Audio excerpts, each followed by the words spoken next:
Hey guys, would you believe me if I was ready to stream sooner? Oh, wait. Boom. Okay. Would you believe me if I said that I was ready to stream sooner, but I waited because I wanted to listen to the rest of the song and I was listening to my own stream in the background? Because that is actually the case. Now, ironic that I said that because as soon as I did, something fell over. Like part of my stream setup kind of fell over and I need to fix it pretty quickly because I don't want to accidentally unplug something. You know, I unplug stuff all the time. So, okay. It's back up. It's not going to fall and hit me in the face again. So here we are. First time chat from, wait, not first time chat. Hi, Tin Cat. Welcome to the stream. And the best part about you being here, Tin Cat, is you're actually here for the cold open. The Eyesore cold open. And the first time hearing from chat from Kronk. Hey guys, welcome to the stream. Alright. Anyway, the stream for today, don't be looking at that. Fuck. Ah, I ruined the illusion. I ruined the immersion. Um, I need an image for y'all to look at that isn't that. Let me just,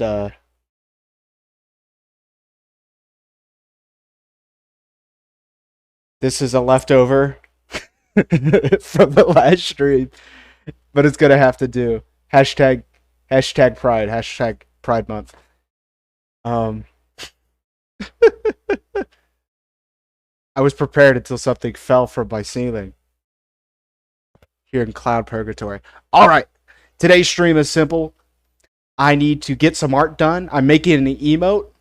I'm making an emote for the Ganon event. I'm gonna be making. I want to do a drawing of Ganon doing F Smash the Doria, and I want to make, instead of the sword, I want it to be a gay flag because I think that'd be really funny.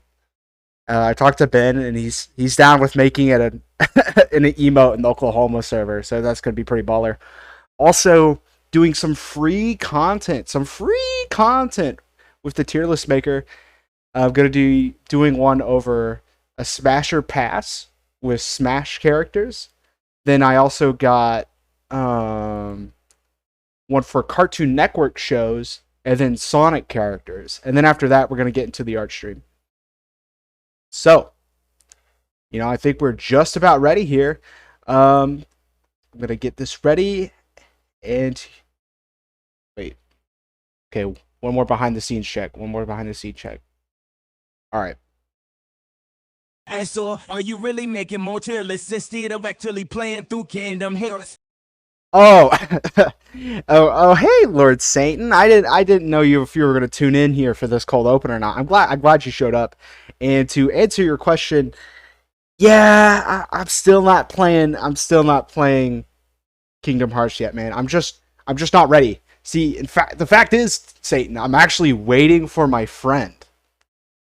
Waiting for your friend. Who the hell would actually want to play Kingdom Hearts with you? Well, see, I'm friends with this really good Smash player named Canon Red, and he's a huge Kingdom Hearts fan. So I'm trying. He's gonna be on the stream with me, and we're gonna play Kingdom Hearts together. Isn't that cool, Devil? But I actually don't know if he will or not. What do you mean you don't know if he will or not? Well, you see, he seems like he wants to, but I've been trying to message him for weeks about it, and he never really responded to me. But actually, earlier today, he saw my message, and then he just said it, "We out here," and then proceeded to say nothing else about coming on stream with me or not. I mean, he's playing with you, bro. He's probably just ignoring you because he doesn't want to play Kingdom Hearts, and it's too nice to actually just say no. See, I would think that. I would think that too. I would think Chaz would be just ignoring me because he doesn't want to play Kingdom Hearts. But this man is insane. He has over 90 hours in Kingdom Hearts 1 for the Nintendo Switch Cloud version, Satan. The Cloud version. Like, he's like crazy, dude. Like, and second, I don't think he's playing me because, to be honest with you, like, You know what Chaz reminds me of? He reminds me of the Eagles song "Take It Easy" because he's just like doing random shit. Like he's just traveling around. He's just taking like 10-year-olds' monies and like Oklahoma Smash tournament pots. Like he's just a floating orb floating in space. Like I don't think he's really ignoring me. Did you really just compare your friend to an eagle song? That's straight up evil, and that's coming from the literal devil.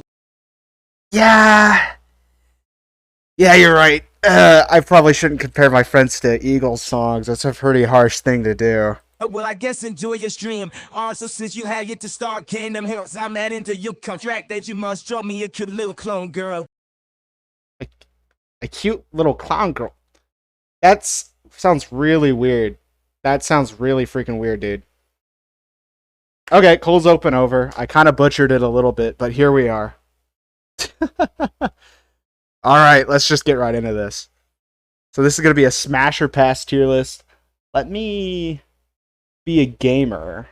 We don't want to look at the ads. Ads are for chumps, correct? Right? Any ads are for chumps members in chat? Okay. Just give me a second. I'm still working on this.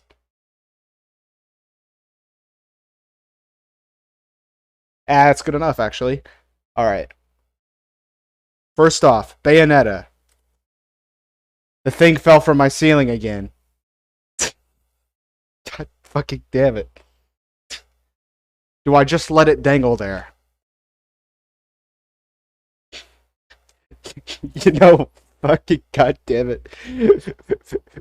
Let me be right back. I'm gonna get some duct tape. Bonus points to whoever can guess what room is in my be right back screen.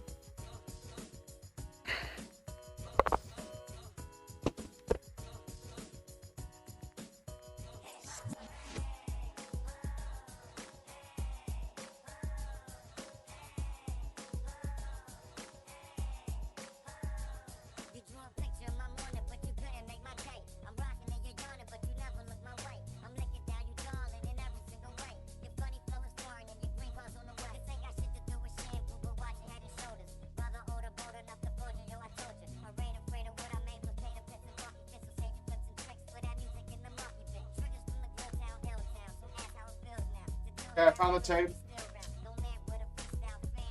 Putting it on.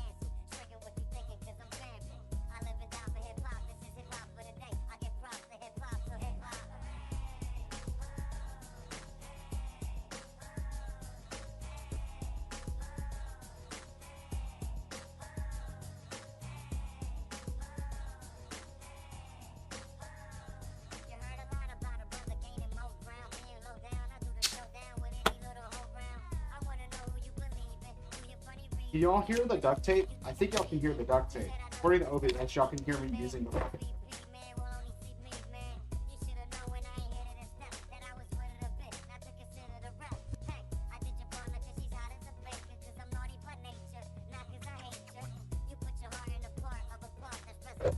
Oh my goodness.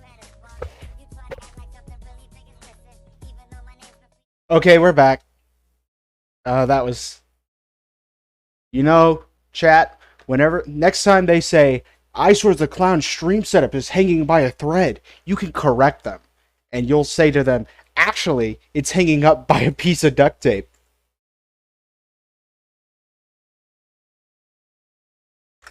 Okay, worst joke of the stream award right there. So we need to get rid of some of these rows. Delete. Right now we just need 2, and then if I feel the need to add one, we will.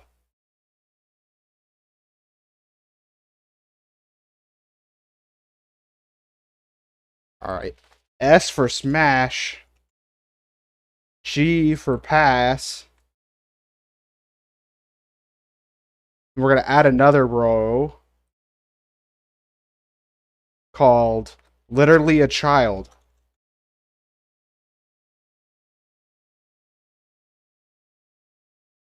Kronk says, I thought it was funny. Just because it's funny doesn't mean it was a good joke. Alright? You ever watch The Room? Alright. Obvious? We're going to save Bowser for later. Now, okay. I'll pass on Falcon. I'm gonna pass on Falcon, alright? See, I'm the kind of guy, like, I appreciate buff men, but I'm not the biggest buff man fan, okay? And the same's gonna go for Charizard. Crom's a cool guy. Crom's a great guy. Cloud, I'm gonna put Cloud in the let me think about it tier, alright? Because, like, he's got a cool hair. Cloud's got a cool hair. I like his demeanor. He's got a lot working for him right now. But I what is it? Why is it doing that? Why is it typing backwards? There we go. Let me think about it.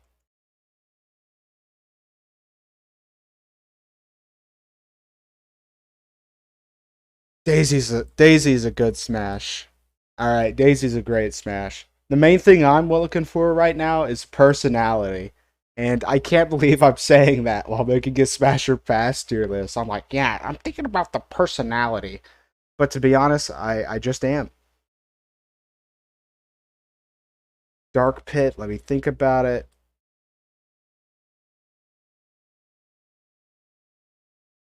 I'm putting Dark Samus in Smash, and here's why.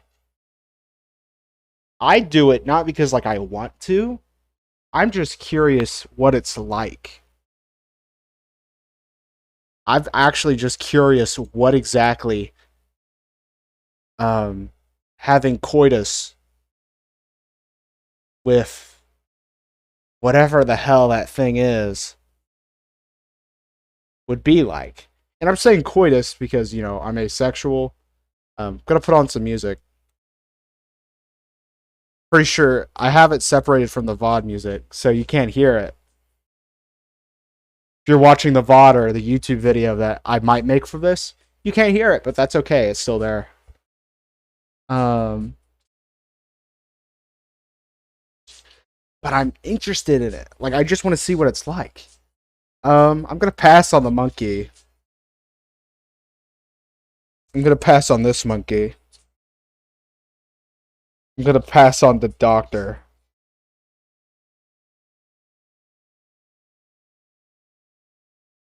Okay.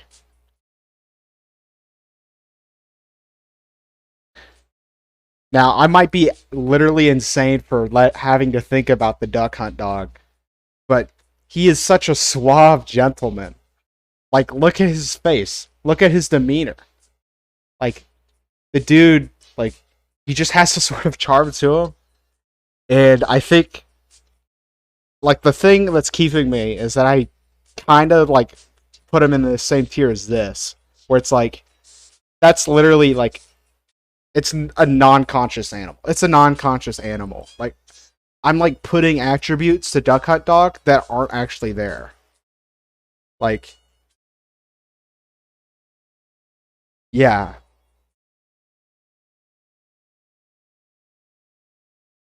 Straight up an animal.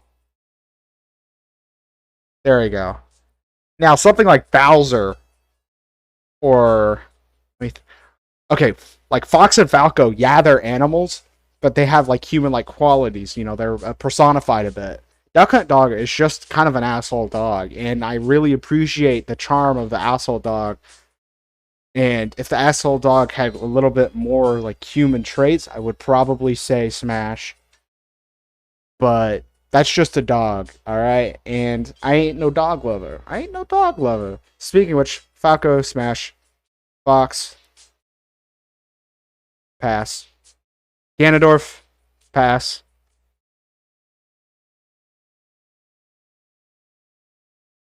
Uh, I don't know where I put Greninja. Where do I put Greninja? All right. I like the demeanor. All right. I like the demeanor. It's playing fucking Death Grips. Jesus Christ. Freedom. Sheep, swallow my beach. I say niche.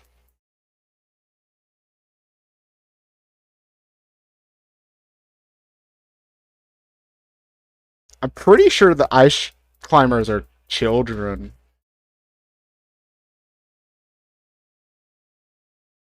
I'm gonna think about Greninja. I'll pass on Ike.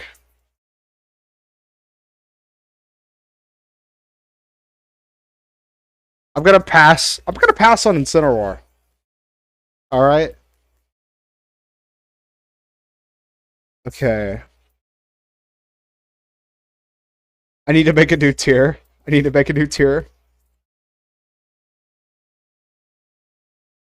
This one's pretty funny. Literally, why does it keep doing that? Literally, kid or squid. You're a kid now. You're a squid now.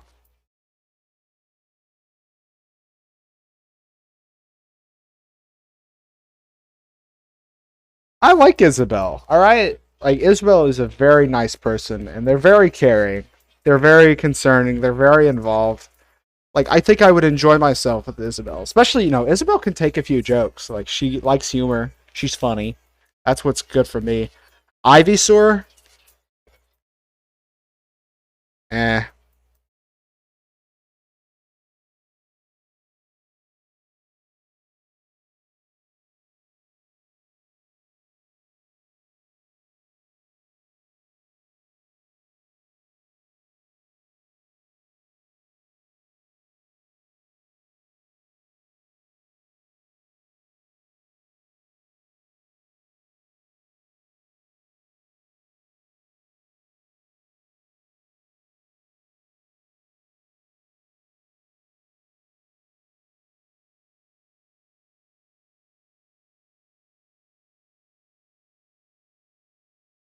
Is that a fair tier? Um, I'll pass on Ken. DD, let me think about it. K roll, let me think about it. I'm gonna put Bowser up here too. Kirby?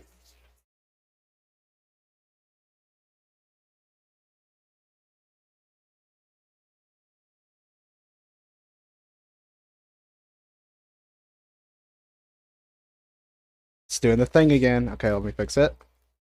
Look, me and Kirby, we be cuddle buddies. 100%. All right. Link, smash. On Mac, let me think about it.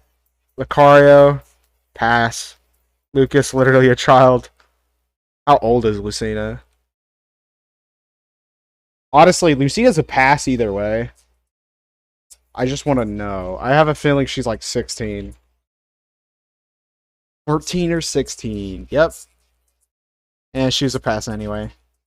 Luigi. I'll put him next to Daisy. Mario, pass.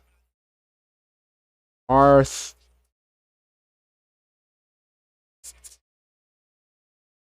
I'm looking at Marth. I feel like Marth's the same age. Yeah. Alright.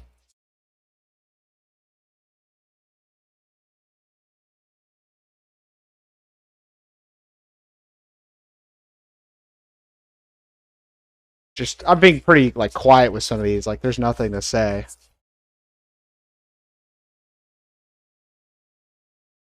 Okay. So the Mii's, alright? We have to make some statements regarding the Mii's.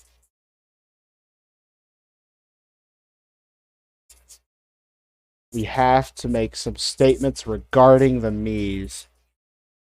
I also need to fix the presentation because I made the thing so big that I thought I was putting things in the right tier when I was clearly not. See, now I could play the whole thing here. Okay. So the Mii's are an interesting case because it depends if you consider the Mii's as like a part. Like, is it literally these pictures of the Mii's? Is it these guys? Or are they fully customizable? Because if it's literally just these guys, they're all passes. Because, like, Mii Brawler, yeah, he's meh. Sword Fighter, I hate people with that haircut. You can never make me like have romantic feelings or like I don't know, just like any sort of like romantic attraction to somebody with that haircut. You could be the most funny, caring, handsome man in the world, but if you have that haircut, I will literally just walk away from you and never validate you as a person. But if I could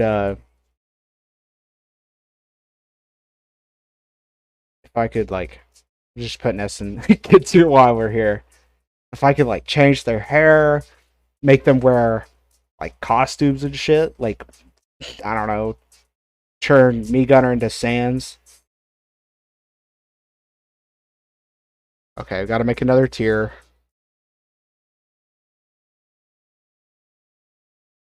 All right.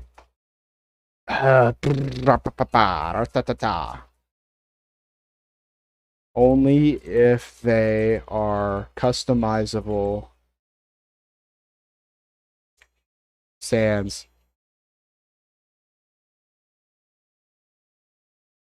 Now, let me take this as a moment to say that I would personally pass on Sans. I just think that's a funny caption. Okay. Uh, Game and Watch. Game and Watch, huh? I mean, Game and Watch is kind of in the same category as like Dark Samus. Honestly, like same category as Samus in my O. Like Dark Samus, because it's like I'm more interested to see how that would work.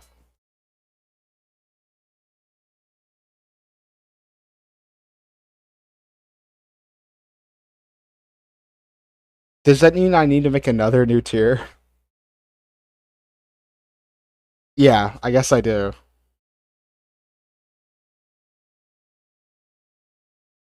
All right.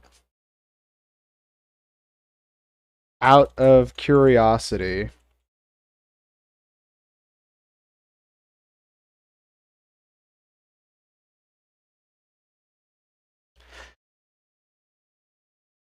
those two there. I don't feel that way with the other ones. Olimar, pass. Pac-Man, Pac-Man,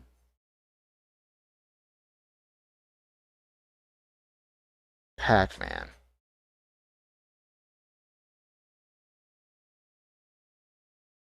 I just realized I've been putting all the put all the kids in the Inkling tier because I thought it.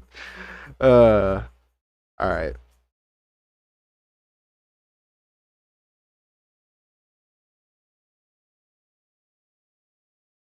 You know what? No, they got a little more sentience to them.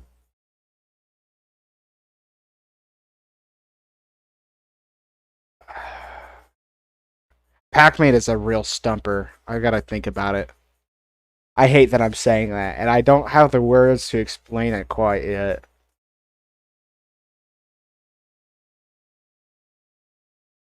Honestly, gotta pass on the Peach. Very interesting take, but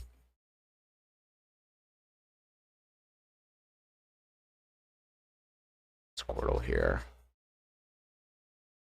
This is a pass. I mean, this is a smash, like 100%. That's a smash, my fellas. Okay. Wii Fit Trainer. Would I? I don't think I would. I really don't. Like, I don't think I would. I don't really like their personality. Like, their bodies are fine, but that's not really what I'm interested in. I think we could be good friends, but yeah, I'm gonna put them in pass. Pit, pass. Well, yeah, pass. I'll go ahead and where is he? Dark Pit. I'll go ahead and move him down. Palutena. Palutena is interesting because my first instinct is hell no, and it's not because of Palutena. It's because of the people who do want to do Palutena. because then it's like, oh my gosh, shut up.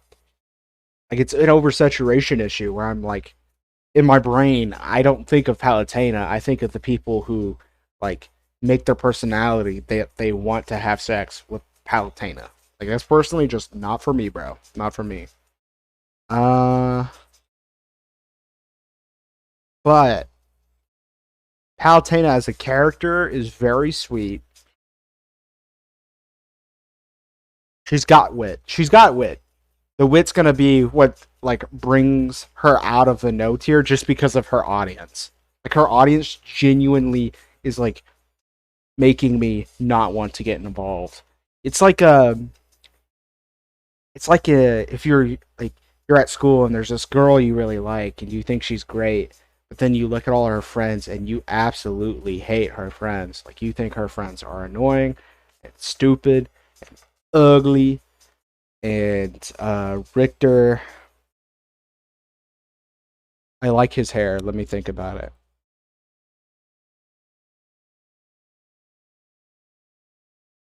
I think I think me and Ryu would be cuddle buddies, quite frankly.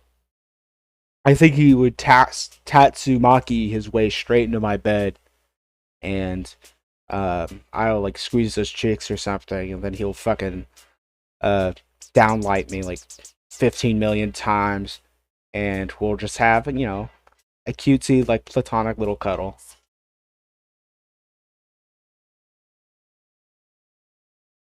Ridley's a pass. I hate to break it to you. Young Link is literally a child. Literally a child. Let me just get the children out of the way. Wait, Link's a kid, isn't he? How old is Link? 17. Yeah. Let me look Breath of the Wild though. Isn't he like 1,000 years old?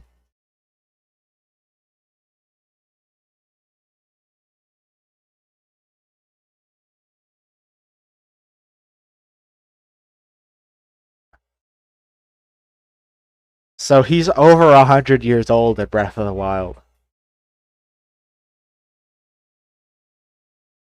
And then he's like 17 or 18 before stasis. All right. Here's the call. Here's the call. I'm 19 years old. All right. And my rule is I don't date anybody. Uh, I don't date anybody under 18. All right. That's very fair. It's just not cool. Not like it's just not my thing. But Link is either 17 or 18. And then he went into stasis and became like 117, 118. So I'm just gonna take it.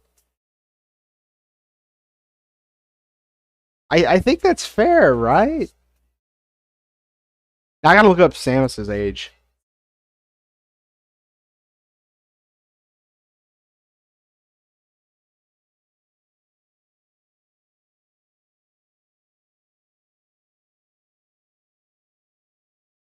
35. Good for her. She does look a day over 23. All right. Smash. Get out of curiosity. Oh man, Robin. Probably a child. Like, can I just assume that at this point for the Fire Emblem folks?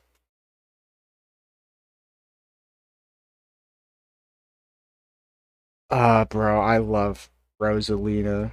Like the energy, like just her facial expression, where she's just like, "Whoo," which I did the facial expression, but then I realized I'm using an avatar, so you can't even freaking see it.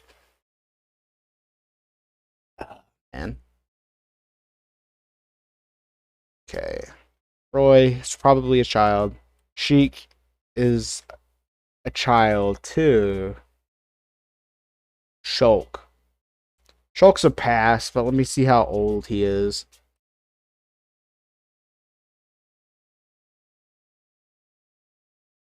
Pretty sure that like the Xenoblade 2 characters are extremely. He introduces Shulk at 18 years old. Oh, good for them. Good for them. But still pass.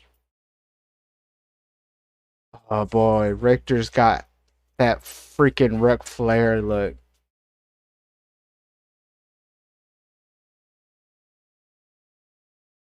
Let me think about it. Snake. Let me think about it. So Sonic. Oh god. Hey there! You want to smell my feet? They're so stinky! Come on! I know you want to smell them. Smell them. Smell my feet. I think I convinced myself otherwise. Villager's interesting because they're like a self-insert. Only if they're customizable. Like, Villager is just supposed to be yourself. So, I'm pretty sure the age is pretty unimportant. Yoshi's a pass. Literally a child. Oh, guys, look, I'm putting Zero Suit Samus in Smash. Oh my gosh. Hot take, hot take. Wait. Literally a child. How old? Looked up how old is Shulk in Breath of the Wild. Look. Oh, I'd have to move it up here. How old is Shulk in Breath of the Wild? I'm so silly. Okay. How old is... Isn't it the Illumineer? The Illumineer Dragon Quest. Alright. Speaking of Dragon Quest 11, I'm actually going to be playing that on stream sooner or later. Luminary, okay.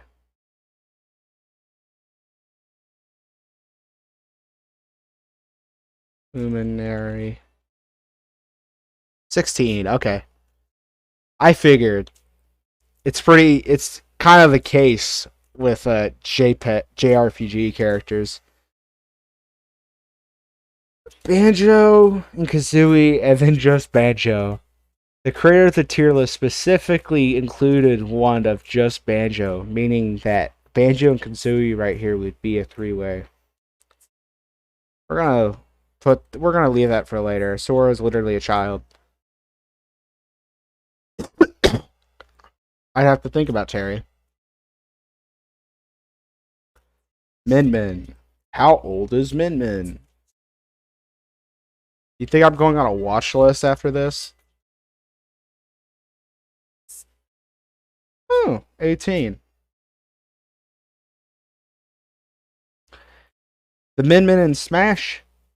That's a pass. But in ARMS? That's a smash. That is actually a smash. Let me...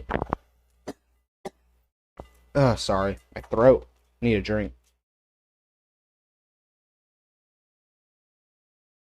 I should make a hotkey that makes like my PNG tuber drink a soda. That'd be pretty funny. Okay. Steve. That's a pass. No matter, even if they're customizable. Kazuya, that's a... If Kazuya's wearing a suit. Wait. Tekken's very customizable. That's pretty funny, right? Okay. Pyramithra, whatever. How old is Pyramithra?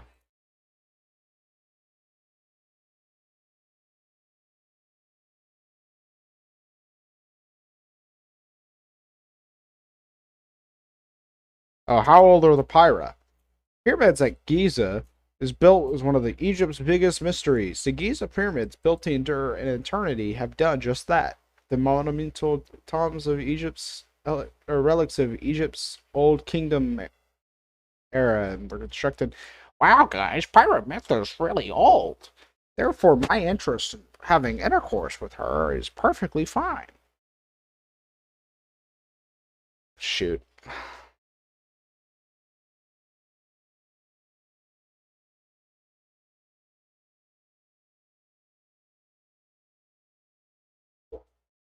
It's still a pass. Like, honestly, like, kind of a brat. And then, I don't know, man. Like, they're just not for me. Like, if you dress like that, like, I either think you're just being really weird, or you're just not my type. Like, I don't have a problem if you like show a lot of skin, but I'm typically not the kind of guy for that. Unless it looks really fucking cool. You know what? Let me just retract that statement. I was like putting like my foot in my mouth. I wasn't really saying what I was wanting to say. I just think that Pyra Mithra's fashion styles are really freaking weird. Not for me, bro. Sephiroth. How old is Byleth?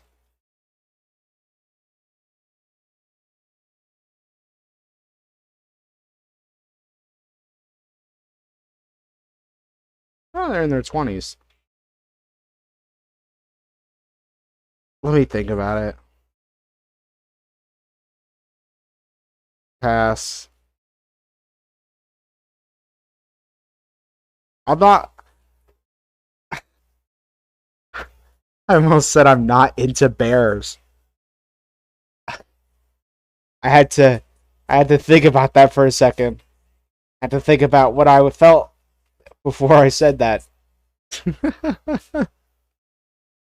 Okay. All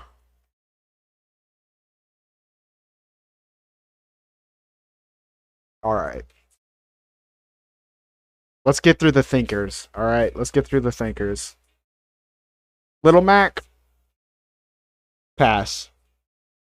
Snake. Pass. Pac-Man. Pass.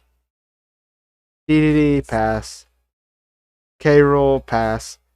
Bowser. He's such a goofball, guys. He's such a goofy ball. I'm gonna put him in Smash. Cloud? Wait.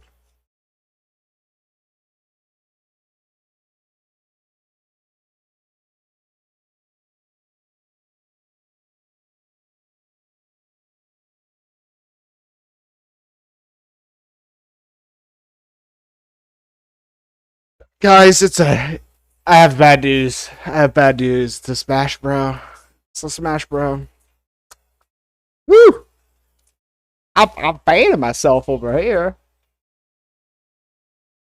Okay. Pass. Pass.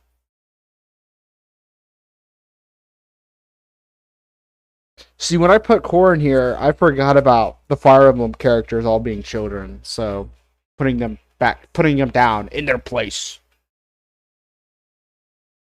Terry. Terry Bogard. He's such a lovable goofball. He's kind of Bowser. Like, I think me and him had great energy. Like, if you know, I ship it. I ship it. Thank you for telling me that, Squidward. Let me think about it. I still like. I just don't want to touch Greninja. Like, I just don't want to come to terms with what my answer is, whatever way it goes. I'm going to skip this Randy Newman gospel song. I hate to break it to y'all. I'm gonna skip this Weezer song. Ooh, this song's banger. Ah, bah, bah, bah, bah, bah, bah, bah.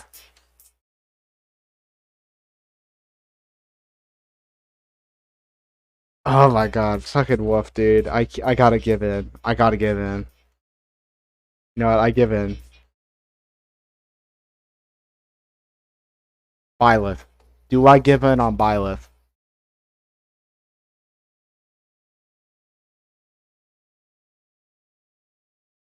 do I give in on Byleth?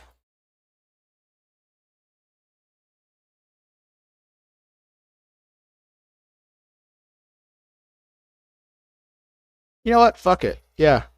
Doesn't matter which gender. I don't care. You know, they're tutelage. They're well crafted. They're kind of the jack of all trades. Like, I think I just didn't want to put a Fire Emblem character up there. I think that was like, it was the same thing with Palutena. Same thing with Palutena. Hey, Palutena. Alright. Huddle buddies.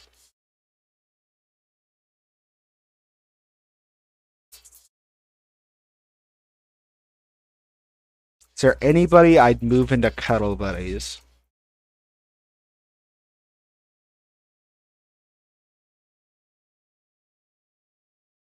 Hmm. Did I put all the women who? Oh, I was gonna say I put all the women who weren't literally childrens or squids, but then I don't have Peach and Wii Fit. All right. You know what? Let's make this extra challenging on myself. Let's order this mother trucker. So top of Smash. Honestly, Link's pretty fucking high up there. So is Daisy. But you know, honestly, not so much. Like the appeal, like the sex appeal is there.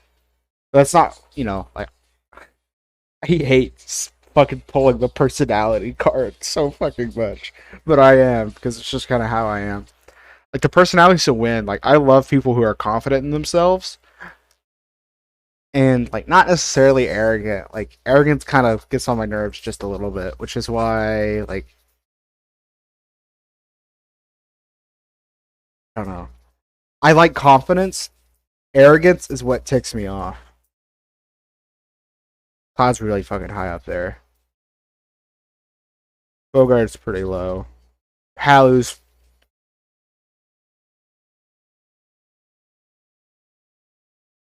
Halu's like right here. Greninja's gonna be at the bottom. Luigi. Luigi's a cuddle buddy. Let's be honest. Like I don't think I would enjoy coitus with Luigi. No.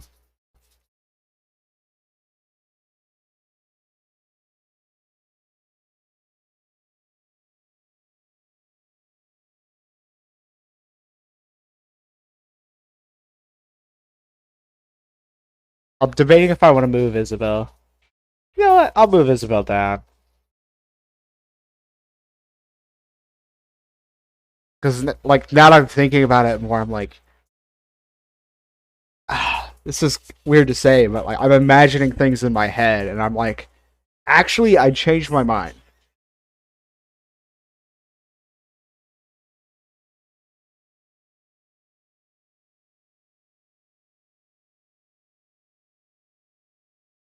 I'm gonna move Samus Aran off the list because I don't think I could really put her anywhere.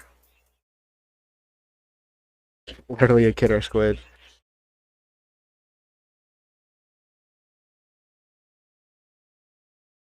Okay.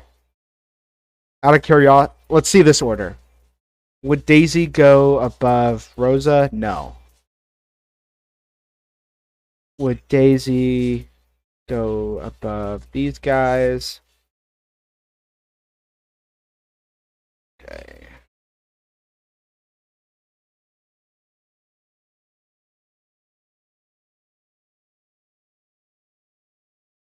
Why is Piranha Plant? I haven't touched Piranha Plant. Now I gotta think about Piranha Plant.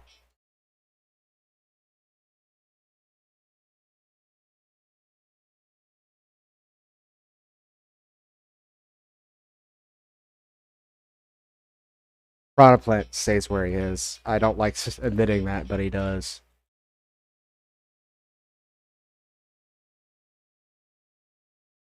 Why does the thing do that to me? You, Smack. I guess they're just trying to like. There's supposed to be some like easy formatting for it, but it's just kind of sucks. Smash ordered. Now it's doing that.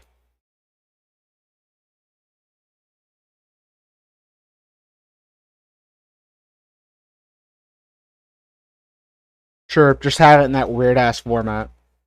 All right.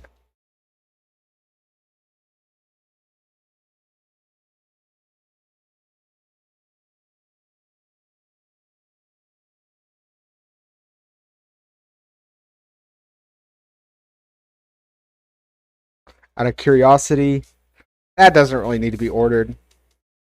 Cuddle Buddies, that's ordered.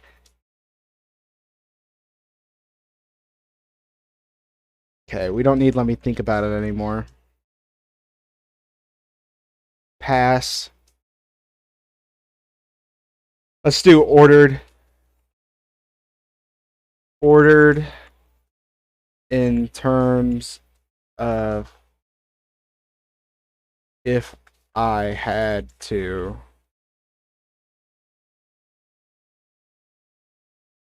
Okay. I'm gonna put these guys. I'm gonna put those guys down low.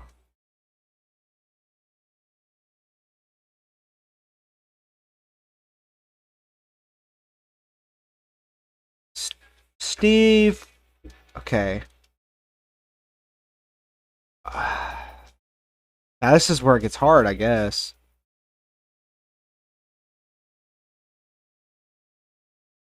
I just moved Samus around to the.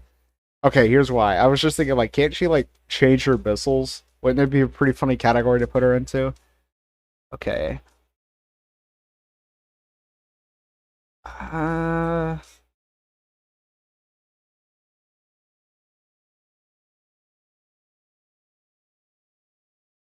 how old is Pitt? I gotta look that up now since they're in pass.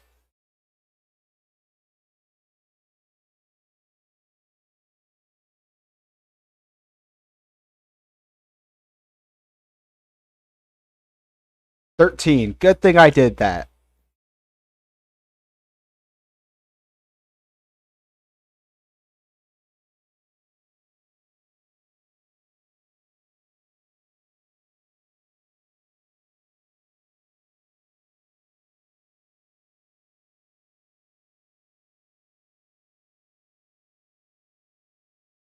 Crom's the dad, right? Crom's the dad.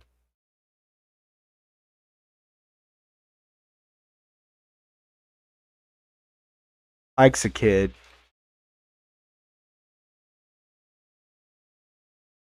Put him below Meta Knight.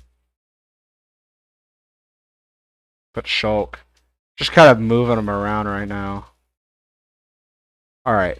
I'm going to put Dr. Mario over normal Mario, and here's why. Alright. With Dr. Mario, I don't have to worry about catching nothing, okay? Mario, he's kind of a dirty plumber. He's kind of a dirty plumber, you know? He's fixing a lot of young married women's pipe leaks. So, you know, he may have something. He may have something. And I'm not saying that against him. I'm honestly saying that for him, you know? Like, I'm great. I'm glad he gets around. But, you know, I feel a little more safe with Dr. Mario, so I'm going to put him over. And honestly, I'm putting these guys at the bottom. Like, I really just don't dig it. Where do I put Sonic? Where the hell am I supposed to put Sonic? Oh.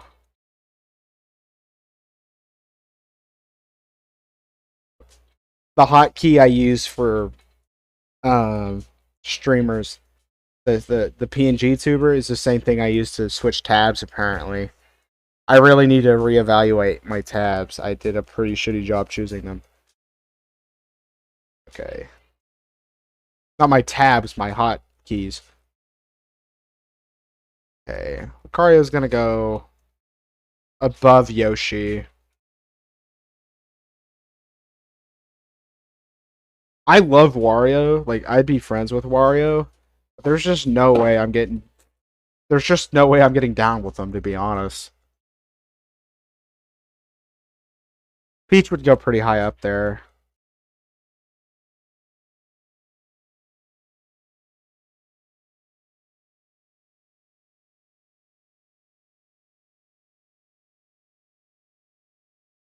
Okay, switch these two.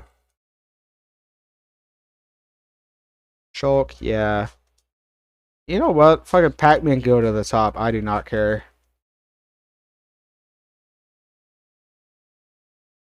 Carol can go right next to Incineroar.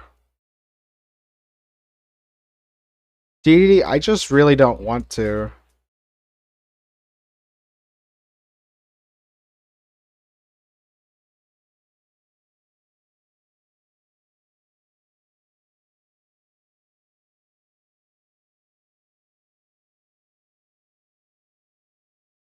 Okay, I'm gonna move Ridley up, but because of out of curiosity. Okay? Okay? Can we agree on that? Can we agree on that? Shake, shake. Alright. I think Mega Man's supposed to be a child.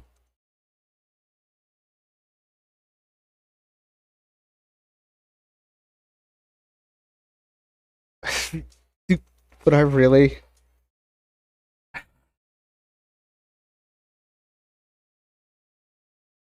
I mean, I feel like Wii Fit would probably be like, honestly, like right here. Like, there's nothing to be afraid of.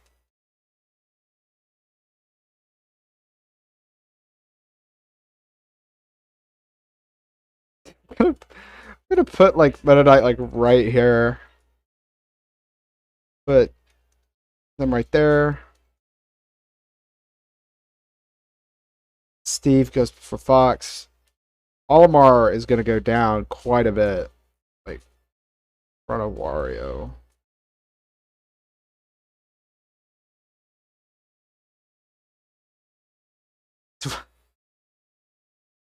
I don't want to move Lucario up, but I feel like I should.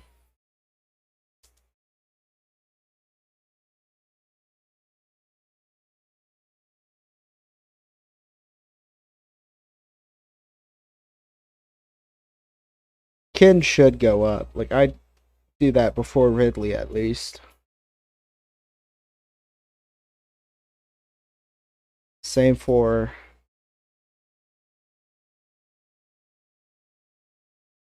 Okay, I feel like Banjo. Banjo before. Yeah, this is really hard. This is like literally. It feels like I'm shooting like, which gun do I want to use to shoot myself in the foot?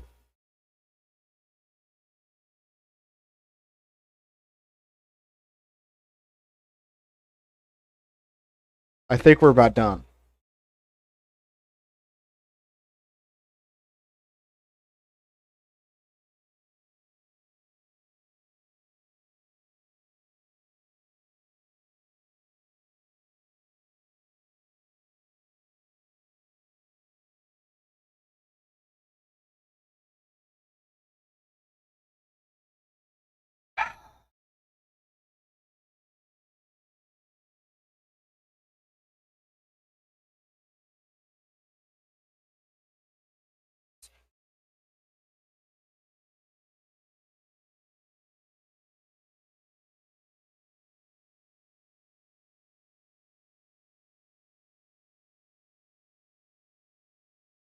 Just doing some quiet editing right now.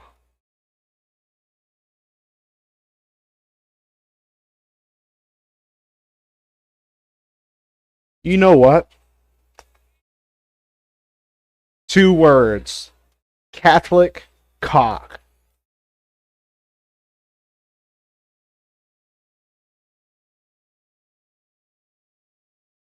I do not regret saying that.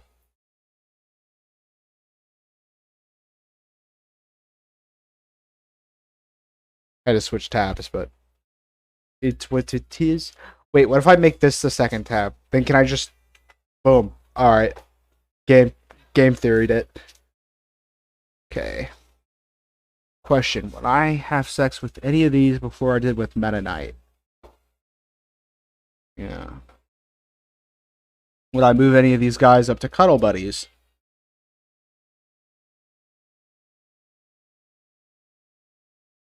No. I would. I am gonna move K-Roll down quite a bit. All right. Not a big fan of the scales. I'll make one exception. I'll make one exception though. All right. Let's download this baby. Oh, it's magnificent. Now to post it on Twitter. Nothing bad will ever happen. You're not fucking with Allah? Look, it's the helmet. It's the helmet, bro. I swear. Like, the helmet is the turnoff for me. Now, purple Pikmin? That would go way up here in Smash. That would go all the way up here in Smash. He looks cute in the helmet. Yeah, he does. But, like, I feel like it would just get in the way. Alright? Like, I can't kiss him on his big, fat, beautiful lips. It's like saying smash or pass, and then you get to this, like, magnificent hunk. But then the tier list says, by the way, you would have to do this with a brick wall between the two of you. You know? You know what? You know what? Here we go. I got something. New tier. Cuddle Buddy if he could take off his helmet and his head not explode. Boom. Does that seem fair? I think that seems fair.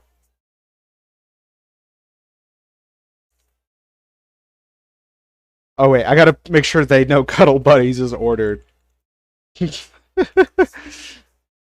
Okay.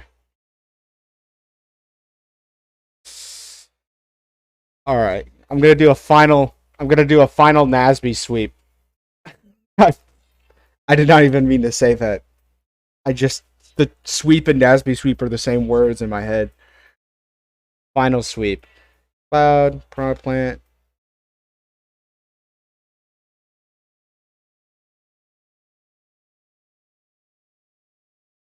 I think I would move Daisy above Link.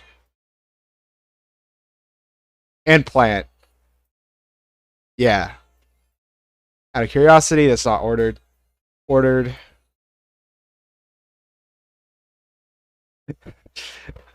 I keep forgetting I put Kazuya in only if they're customizable.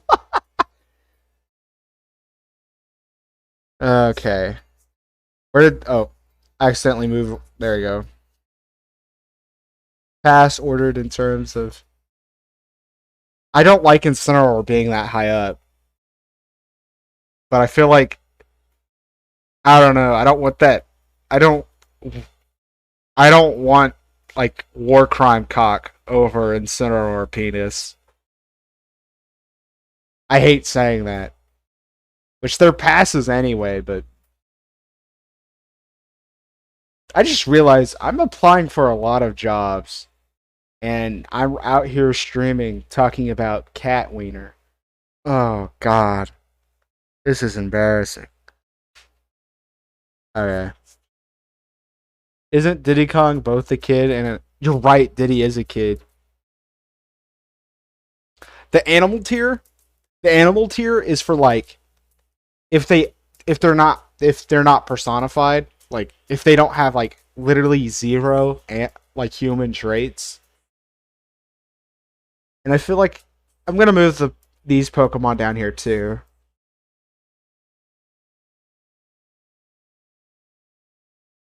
But I'm gonna leave the other Pokemon.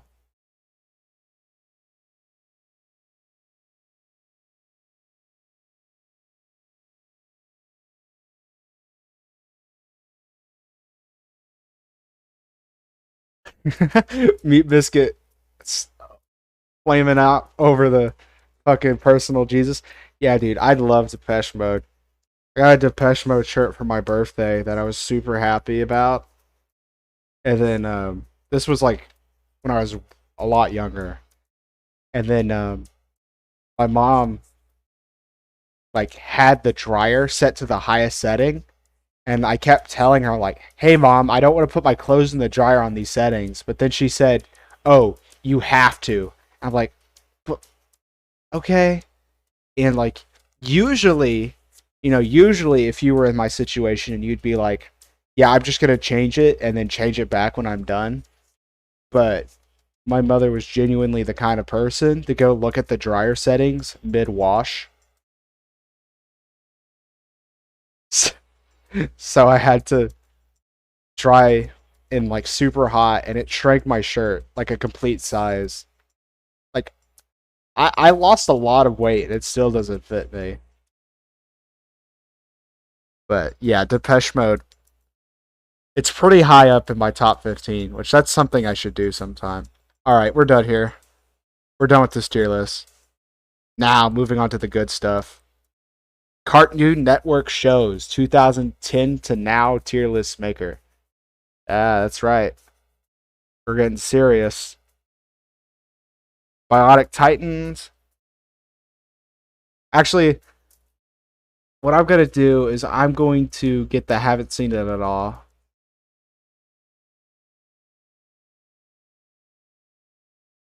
Add a row below.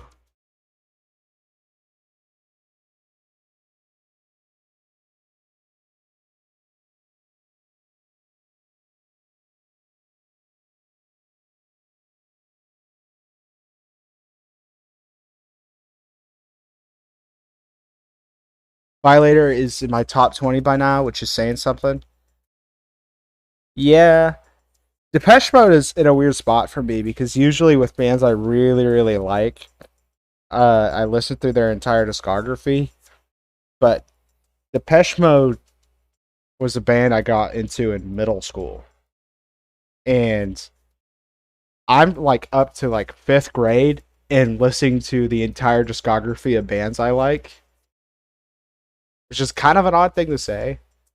So bands like I get into now, I'll listen to the entire discography of, and then bands up until like fifth grade that I really liked, I listened to the entire discography. And so Depeche Mode is nearing that point.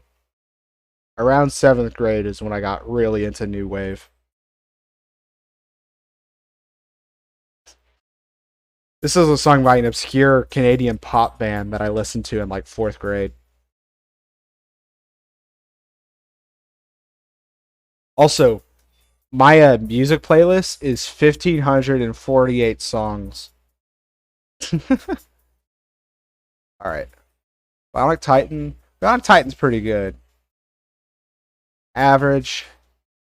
Haven't seen it all. Seen it all. I haven't seen Hero 108. I want to change that.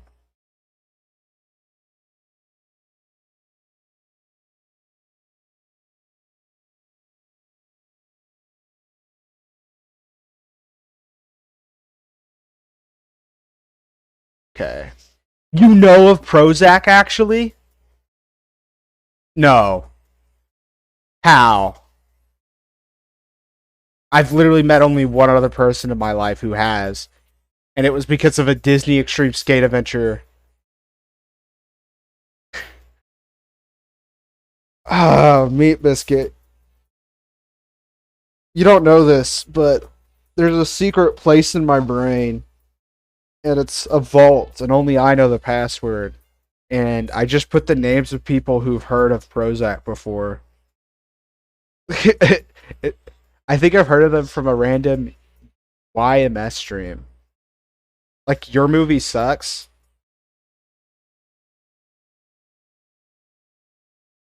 Uh, I think they were in a Disney Channel movie, which isn't what I heard them from. That is insane. Okay. Yeah, I fucking love Prozac. They had a whole Disney show? No, they did not.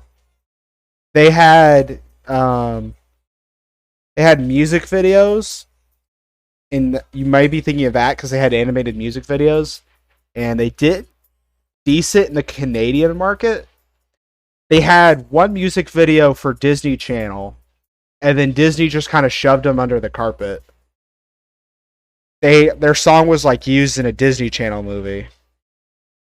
I can't believe I'm just like going off the tangent. Yeah, bro. This was my favorite band growing up, and I hate myself for it. 'Alright. I need to discuss my choices here. I'm kind of just doing grab bags. To be fair, if I had a band, if I had a band on my hands as weirdly fucking horny as Prozac, I'd probably put him under the rug if I was Disney. Yeah. The weird thing is that why did they like sign them in the first place? Like, I guess they just marketed themselves well to kids.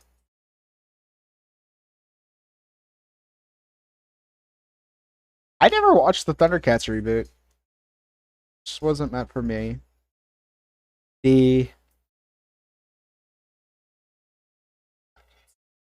Annoying Orange.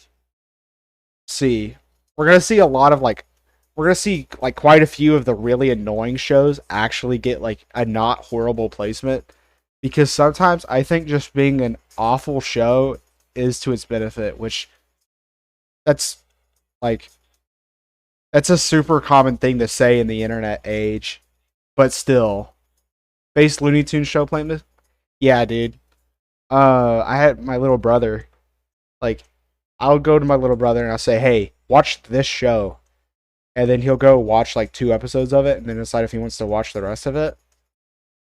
Like, I told him that with Looney Tunes show, and bro, I forgot how good it was. I ended up just sitting down, even though I had something else more important to do. I just ended up sitting down and then like watching him watch it, and I was like, "Oh my god, the grilled cheese music video is so good." Young Justice, B tier. That might be controversial. It might not. Ninjago, I'm actually going to put in D tier. Yeah, grilled cheese. Okay. Here's why I'm putting Ninjago in D tier. They have had 14 fucking seasons. The first, I'll give it to them. The first 4 seasons would go like top of C or B tier. All right. But when you've had like 8 seasons of and then it's just kind of like it's a little bit much, all right? And it isn't even a thing of like me like saying, "Oh, this show should have ended in its glory days." Like I will go and watch like a random season episode. Like low key it was a decent show at first. Yeah, I agree. But I'm trying to look at the big picture. All right. And there are certain things that are going to keep me from putting that higher. And then, like, 3 or 4 of my favorite shows I'm going to want to put higher, but then I'm going to have to look at the big picture and then put them lower. Amazing World of Gumball, S tier. Easy S tier. It's so fucking good. I haven't seen that. Haven't seen that. The Green Lantern show? I'll put in B tier. I'll put it in B tier. It's above average. Now, Omniverse, I want to put in A tier.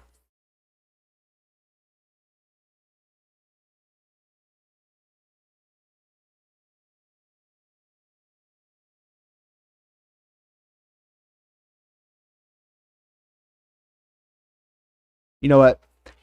I thought Green Lantern was a B tier, but now that I'm looking at how the tier list is shaping up, I think it needs to go down a peg. Green Lantern was good. Like the writing was decent.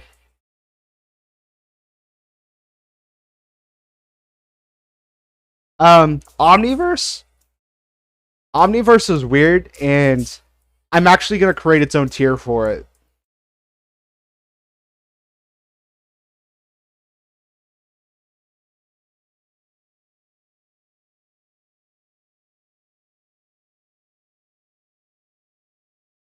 Would be A or maybe Even S without execs shitting the bed. And that's where I'm putting Benton Omniverse. Benton Omniverse is really weird because it's a big departure from Ultimate Alien Force or whatever it is, where it kind of became more cartoony, which, I mean, like, looking at the art style, you can see that, which it has my favorite art direction of this series. But the writing, I also really like the writing. But the problem was is that despite the change in the aesthetic, the writers actually tried to write they tried to write Ben to be even older and more mature than he was in Ultimate Alien Force. Because, like, in Ultimate Alien Force, like, he was like, I'm Ben 10, and he's, like, really stern and, like, super serious, but he was also, like, really cocky. And so, like, at the beginning of Ben 10, he's still, like, super fun-loving, but he's, like, an actual adult with how he weighs himself. But, going into, like, the later seasons, like, through art books and shit, there was, like, them basically saying, oh, hey, yeah, Cartoon Network made us, like, write him like he's a fucking 12-year-old again. And so, like, my interest in the series, like, really dropped. And I think what you were saying with the time thing is like, they had a lot of things where it was like, you would go back to classic Ben 10. And I can kind of agree with that they leaned on it too much. But I personally, like, this is definitely like a glass half full, half empty kind of thing. I kind of looked at it as like a interesting way of having young Ben 10 without pulling a Dragon Ball GT, if that makes sense. And eventually they did pull the Dragon Ball GT, and that's where the reboot comes in. And the reboot, it's its own thing. Oh boy. Pink Panther and Pals. I never saw that. Bay Wheels? I don't even know what that is. Okay. That's fair. I almost feel like we had a whole good ass show for Young Ben though.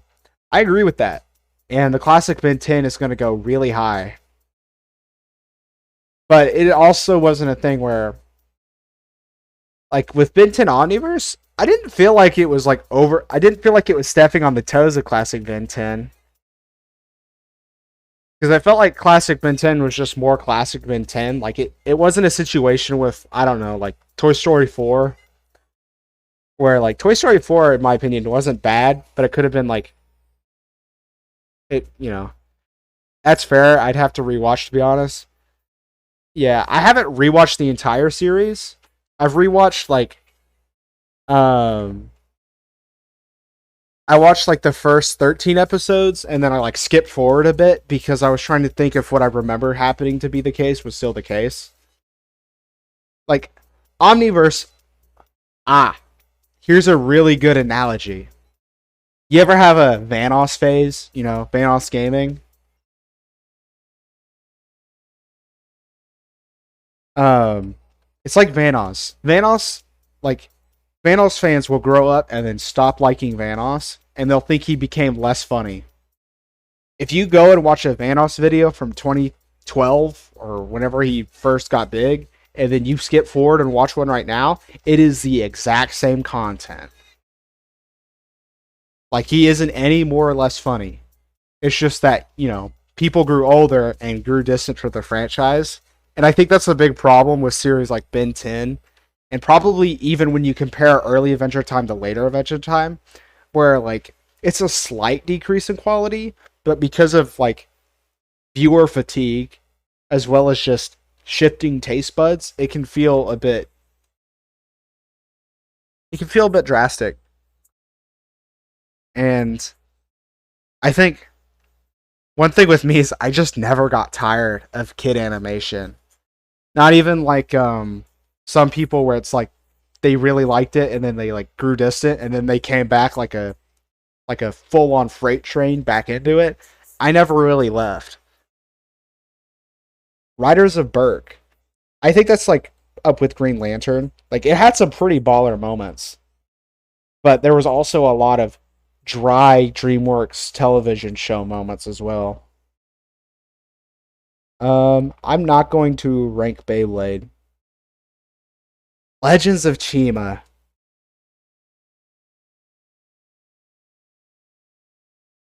Ah ha ha ha ha. This what's gonna give me a lot of flack. I think it's slightly better than Ninjago. Because of the seasons effect, alright? Like, I think the first 2 to 3 seasons of Ninjago are fucking flame. Legend of Chima was just okay. Like, when I watched Legends of Chima, I didn't like feel like I had to watch it. I didn't feel like I had to watch Legend of Chima. It's not Lego Ninja it's not furry Ninjago. It's literally like Lego. It's Lego Thundercats. It's literally Lego Thundercats. But then there's like a frenemy angles with the antagonists. Fucking incredible crew. Go down here.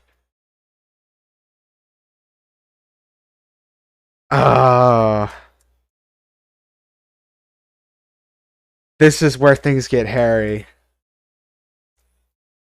Meat Biscuit, I have bad news. I'm a Teen Titans Go apologist. I really am.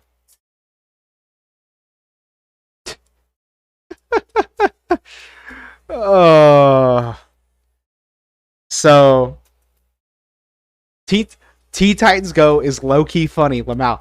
It isn't low-key. It is extremely high-key. Now, Teen Titans Go, I actually didn't like the first season. I thought the first season of Teen Titans Go would be like right here. But then like after the feedback from season 1 of like the fans not really digging it and like all that, the writers just said, "Okay, you know what?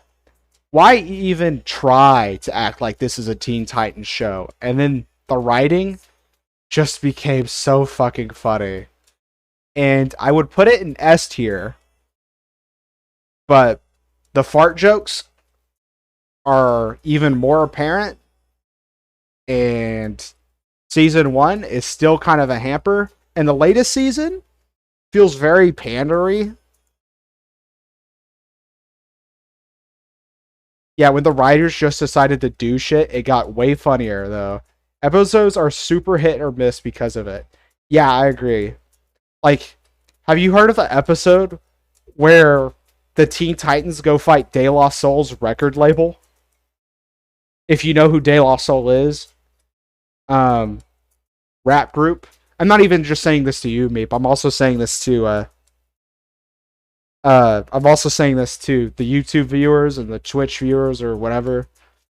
De La Soul's like a hip hop group, and they're famous for having been screwed over by their record label, who don't want to upload things to streaming and also won't let them like sell their music to a different label and stuff. And so there's an episode where they literally show up and ask the Teen Titans to help them. And so the Teen Titans go fight their fucking previous record label, and it is so funny. But yeah, it's insane. Okay. I think I've won over. I think just saying that enough is enough for me to say to anybody who's doubting my Teen Titans Go placement to go shove it up their ass. I mean, but. GarageBand. See. GarageBand was actually something. They did like a bomb airing where they would like just air a crap ton of episodes. Like every day there'd be a new episode, and I actually remember being pretty excited for it. Like I actually really liked the show. I would say like it was definitely like a less funny Total Drama, because it was like the humor of Total Drama but without the environment that made the humor work.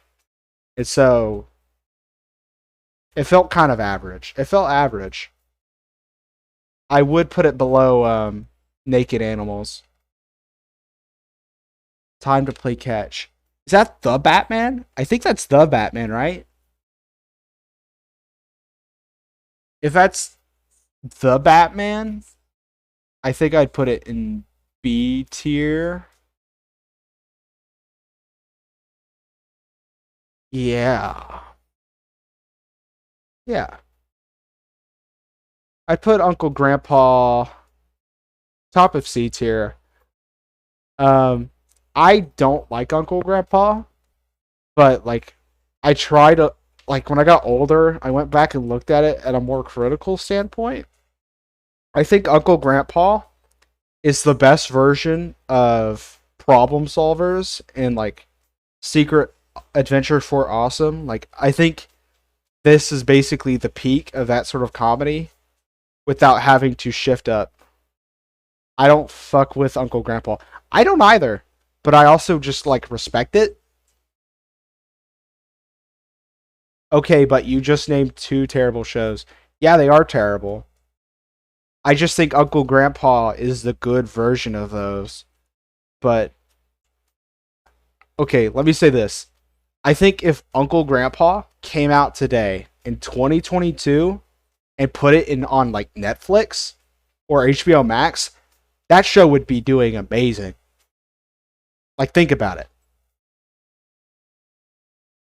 Like Uncle Grandpa in a modern streaming audience where everything's just like snapping at you, it would do well. Like I still wouldn't like it, and I don't like it right now. But I think it's good. I think it's average. I don't know what that is. Adventure Time.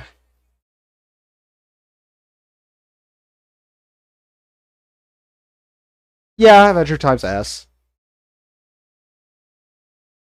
Yeah, Adventure Time's S. I'd put it in A tier. Like sometimes with Adventure Time, I just get bored. Where I'm like, it's really easy to just kind of get dulled out with Adventure Time, in my opinion. But Adventure Time's highs are so freaking high. You know, like what with you said, Adventure Time's S just for the fucking Marceline Ice King song. Yeah, and then like the King Worm episode, like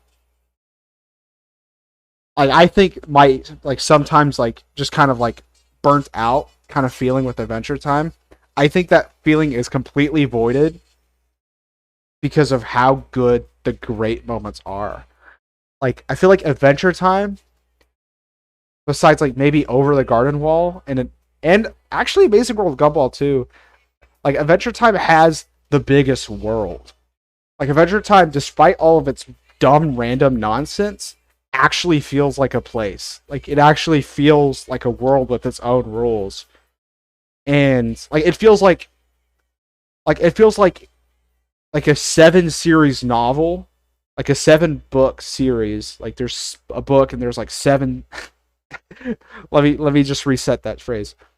It reminds me as if like you're starting like a 7 book long series and you open up the first page and then there's a world map. That's what Adventure Time setting feels like. And that is such an amazing thing to capture when Pendleton Ward, the creator, was literally deciding things via Dungeons and Dragons roleplay. Which is crazy. Also, Meat Biscuit. If I don't know if you've heard of, I feel like you've heard of a show called The Midnight Gospel. Uh,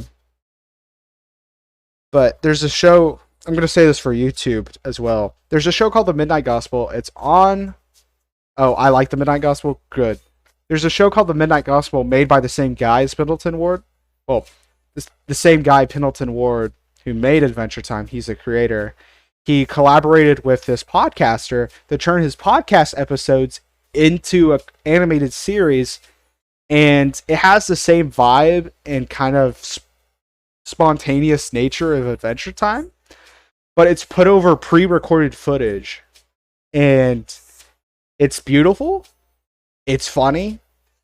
It's a tearjerker. Like I cried like twice, and it's also just philosophy. Its philosophy is really, really swell. It's a great watch. It's also really fun to like. There's a good interview by the podcaster where he talks about how it happened. Um, would be A or maybe even S without the execs shitting the bed. Steven Universe, baby. Steven freaking Universe. Ah, man. I could make an entire video essay talking about how Steven Universe was fucked over by cartoon execs. Um, I think the biggest, I'll say like the two biggest things and then just move on because I feel like this isn't a too controversial thing to put. Like, I think Steven Universe would be S tier without executive meddling. First reason, Steven Bombs. Steven Bombs was a term made by the fandom to discuss the fact that Cartoon Network would just randomly release like 10 episodes in the span of a week and then disappear for like 3/4 of the year and then come back and do it again and then disappear. Oh, wow, meat. Pretty harsh. Pretty harsh, meat. Pretty harsh words. um,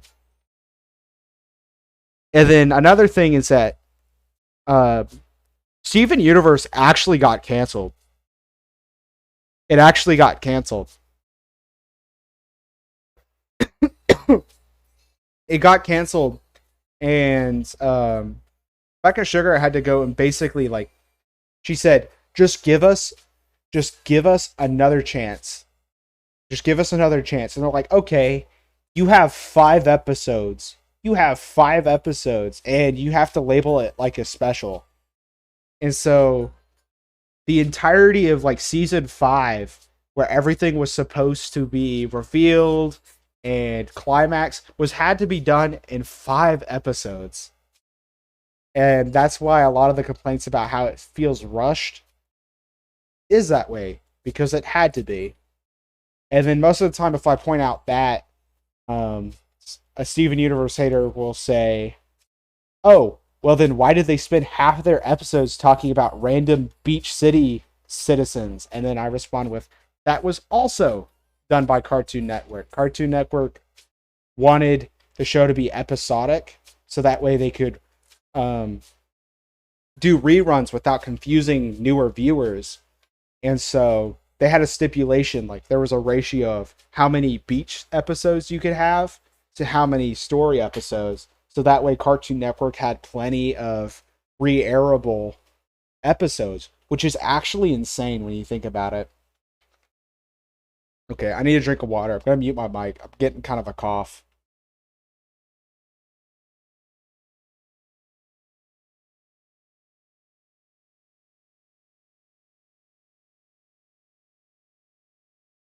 There we go.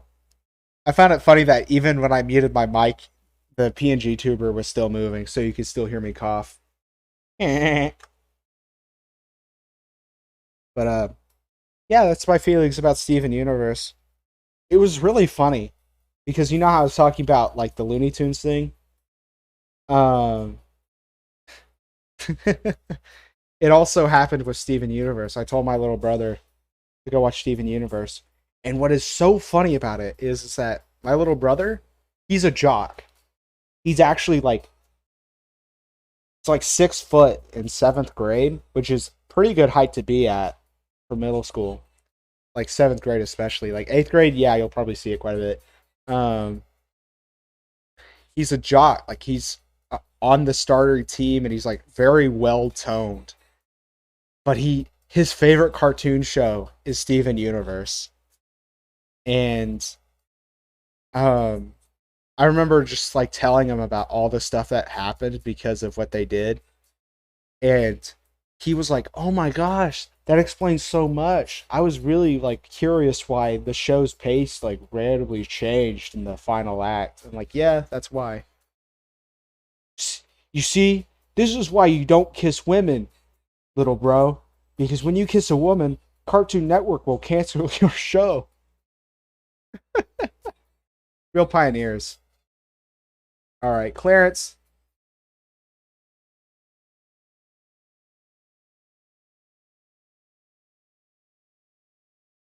Clarence is A tier.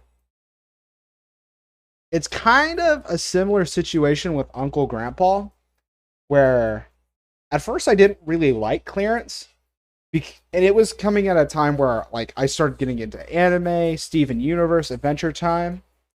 Um, okay, here's how I describe Clarence. Clarence is if Arthur and let me see, what's another show? Okay, I know how to describe it. Clarence is if Arthur and Ed, and Eddie had a baby. Actually, Ed and Eddie might be a little not enough. Let me relook at this.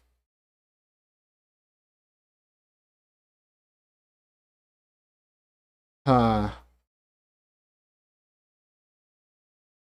Yeah, no, Clarence is pretty good.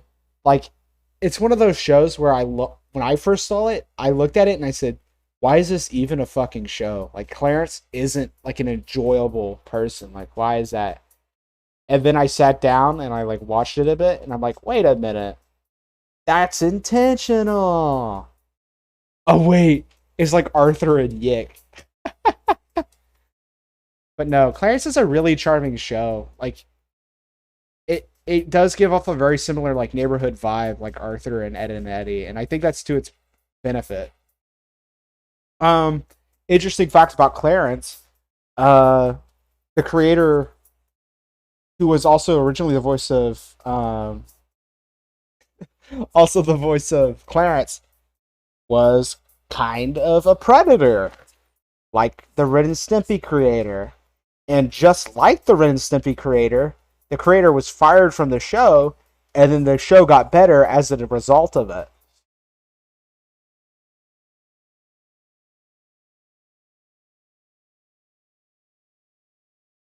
Which is another thing. Like, I almost didn't want to put it in A because of the creator. So did Dick Clarence just get a different voice? Yeah, he got replaced. Tom and Jerry show? Honestly, I'm gonna say Tom and Jerry was actually the peak of Tom and Jerry. Like, this is the best Tom and Jerry has been ever since, like, ever since their original run before movies. Like, I actually really enjoyed the Tom and Jerry show. I think it was very short lived because its premise was very weak. Yeah, Tom and Jerry show was just more Tom and Jerry, and that was good. Like, it didn't slap a gimmick on it like the Looney Tunes show did. Which the Looney Tunes show, I say that Looney Tunes show gimmick was so freaking good, but I think Tom and Jerry is above average. I think there is kind of a missing wow factor to move it up any higher, but I still think it's there. Mixels, D. Sonic Boom. In my personal opinion, I would put Sonic Boom here just because I love it, but I think it goes below Clarence. Sonic Boom is me. I'm just assuming you've seen it. I'm just assuming you've seen Sonic Boom. Sonic Boom funny. I should do a binge watch of the whole thing. I wouldn't recommend a binge watch. I would be like every few days, I would just sit down, watch an episode, and then move on with your life. Because I think Sonic Boom is really good when you watch it in in like spare amounts, because its humor is very sarcastic, and it has a problem with a lot of sarcastic comedies where if you just watch it like over and over and over, it like wears you down. But if you like take a moment to like take a deep breath and like regain your systems, it's still a really enjoyable show. Transformers, robots in disguise. Um, I'll put this in C. I'll put this in C. I didn't really like it, but this was at a point where I was already pretty much done. I was pretty much just done. I was just done with Transformers. But I don't think it was horrible. Wabbit. Wabbit's really weird.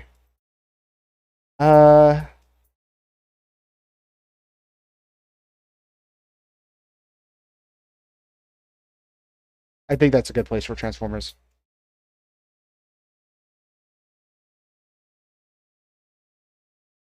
Rabbit.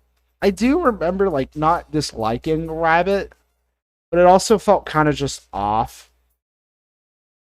Like I think it was the same thing with the Tom and Jerry show where it was just more like Bugs Bunny, but I just don't think Bugs Bunny fit the format of having its own show. And then just it felt like a show you never saw Rabbit.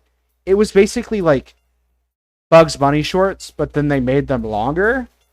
And then they slowly like would just drift out into like your basic modern animated television show for children. Where it's like, oh my gosh, Bugs Bunny has a phone.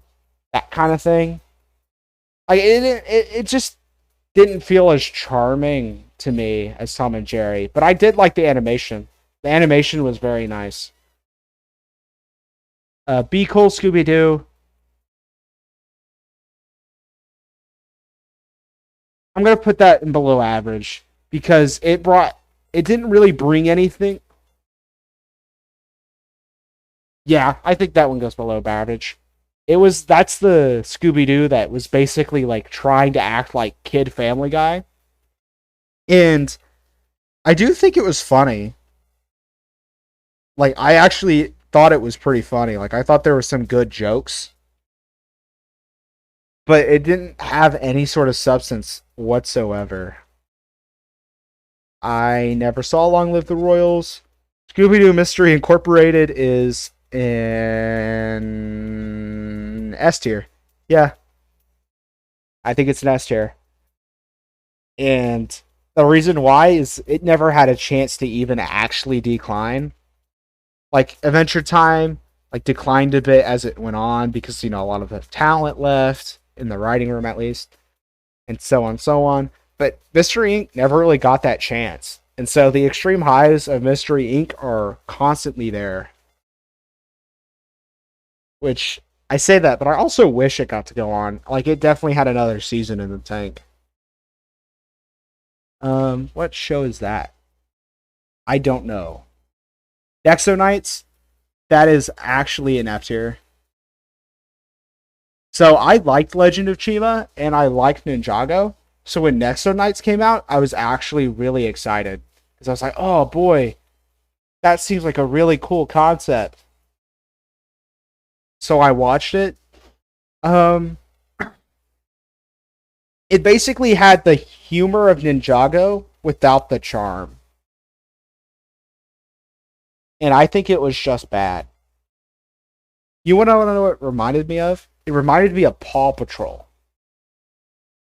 It had the same setup as Paw Patrol, where there was like this team of knights, and then like a TV would come on and say, oh, hey, you need to go do this thing. And so then they would go do that thing. And then they would fight, and the action wasn't bad. Like, the action would probably as good as Ninjago and Legend of Chima, but it just wasn't great. It just wasn't good. I'm going to mute real quick because I still need to cough.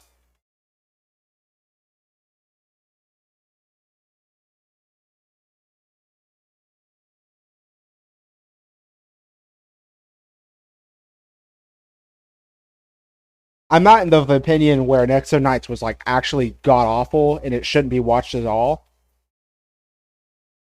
I just think it was meh. It was just meh. Funicula, I've seen it, but not enough to have an opinion on it. Same goes for Peanuts. I didn't even know there was a Cartoon Network Peanuts.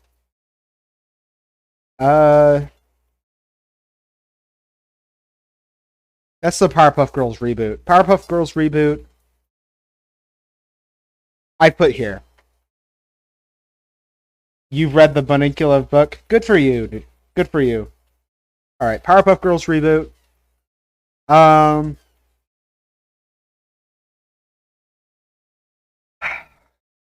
before I say that, let me move Wabbit down a bit. See, when I'm looking at like the C tier, I'm looking at these are C pluses, and these are C minuses. You know what? I'm going to make a tier list.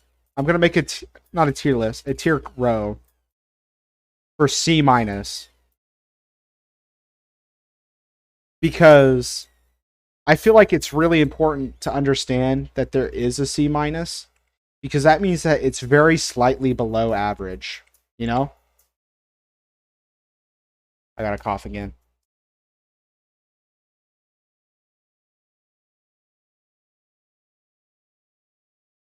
Jeez.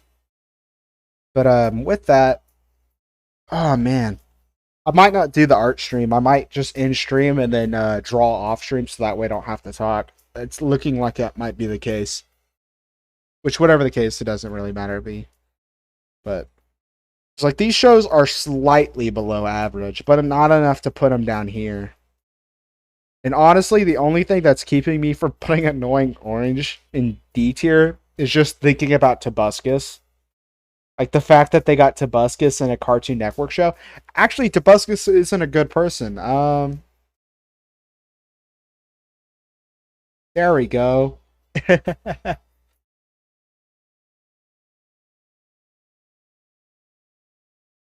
All right. Mighty Magic Swords. I think it was C. It was a very short show. And so the humor in it could be pretty grating. Whereas like, oh my god, shut up. But with the amount of time allotted to it, I actually didn't feel that being a problem too much when I watched it. Aaron Hansen is in that show. Fun fact. I hate that I know that, but I just do. Justice League Action. I honestly didn't watch that one enough. It was kind of... It came out at a point where I realized that I didn't even want to try with preteen action animation. Like, I just didn't really enjoy that very much because there was so much... Like, I was at the point where, like, there was way more adult action shows that I would like to watch animation-wise. And so I didn't even really bother. Same goes for Generation Rex.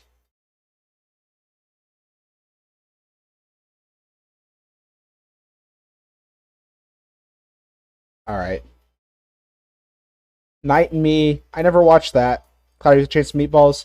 I watched one episode of it. I'm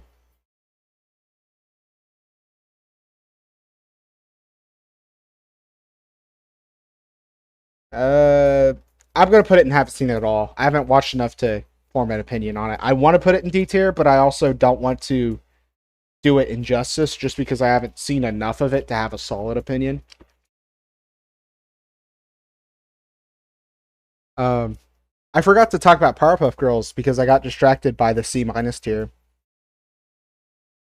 Now that there's a C minus tier, I'm gonna put Ninjago and stuff in that.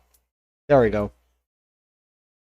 The part with the Powerpuff Girls is that it's kind of what was mentioned with classic Ben 10 and Ben 10 Omniverse, where it was just more of the original Powerpuff Girls, but the writing team wasn't there, and the art style wasn't really there. It was basically a shallow shell of itself, and the biggest thing that I think of when I think of the Powerpuff Girls is that when it was originally being made, and it was announced that Gendy Tartakovsky, the creator of the original, wasn't going to be involved with the reboot, he said, I actually would like to see a Powerpuff Girls reboot. I think it'd be really interesting. The only caveat I have is that I want it to be something original. I want them to do something with it that I wouldn't do with it myself. And I want it to be different visually and comedically and tonally, because I want it to be I want it to be something new, not something imitating what I've done with it. And then this show was exactly what he didn't want.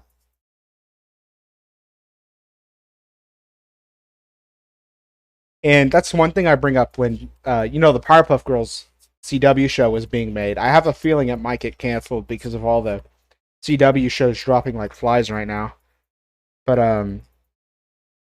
one thing that I always bring up is that quote or that statement from Gendy, because he's fine with it as long as it's something else. And that CW show surely looks like it's going to be something else.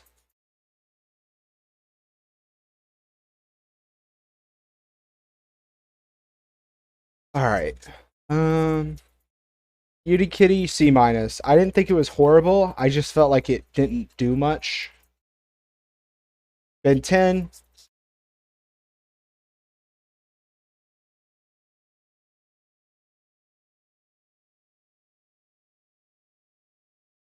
I'm going to put Ben 10 there. I think it is completely average. I think when you look at the original Ben 10, which is not on this list because it was made post 2010, I think it really struggles. And when you look at the classic Ben 10, the new Ben 10 like feels like an F instantly. But if you close your eyes and concentrate really, really hard on not thinking about the original Ben 10, I feel like you'll look at the new one and say, that one is just okay. That one is just okay.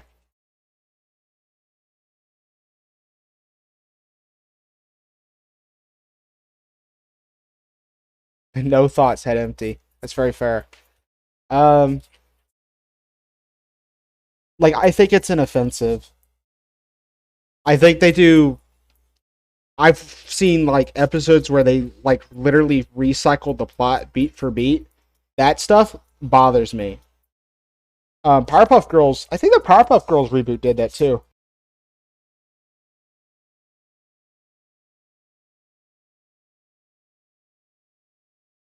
God damn, coughing. Oh my god, you haven't seen Generator X? We gotta watch it sometime. I've actually watched a bit of it. It didn't like hook me in. But I didn't want to like rank it because I knew that it was just me being. It was just the fact that I wasn't looking for a show like Generator X.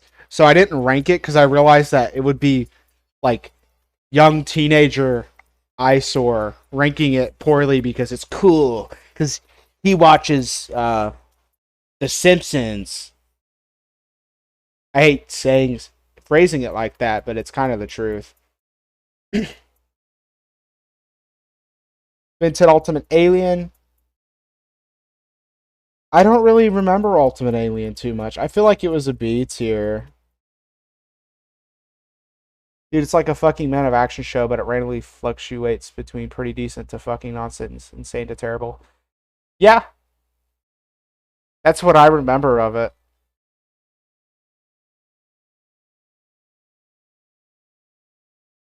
Making them operate without the Ben 10 premise is so funny. That is very true. When I think about it, it's Generator X is pretty similar to Ben 10, where it's like a teenage hero given the ability of powers and it's able to like fluctuate between what exactly he can do. Because he's kind of got like a toolbox of abilities, right? If I recall correctly. Okay. I don't know. I don't know what this is gonna cause. But I think okay KO is an S tier. I think it's hands down my favorite show. So I would want to put it here, but I can't convince myself that because there is like one or two like hangups that kind of hold me back. So didn't get into OKKO when I watched it, but I'll give it another shot. I would describe it as the nonsensical humor of The Amazing World of Gumball with some of the like random commentary shit of Teen Titans Go, but with the backbone of Steven Universe. And that statement makes a lot of sense when OKKO is literally made by the husband of Rebecca Sugar, Ian Jones Cordy. Love that guy. Pretty sure like he got to start in animation doing a YouTube webtoon, which is so funny. But I would rate OKKO because it does, like, as a fan of Steven Universe, I will come forth and say that Steven Universe sometimes focused more on representing something than making a good show about what it's trying to represent. But OKKO doesn't have that problem. OKKO can say, oh, I want to talk about trend chasing, but it doesn't come off like a Tumblr PSA. I hate saying that as a fan of Steven Universe, but sometimes Steven Universe sounds like a fucking Tumblr PSA. OKKO had Sonic in it. Yeah, it is true. It had a lot of good things in it. And what's funny is that the Sonic crossover happened because... Okay, I need to cough real quick.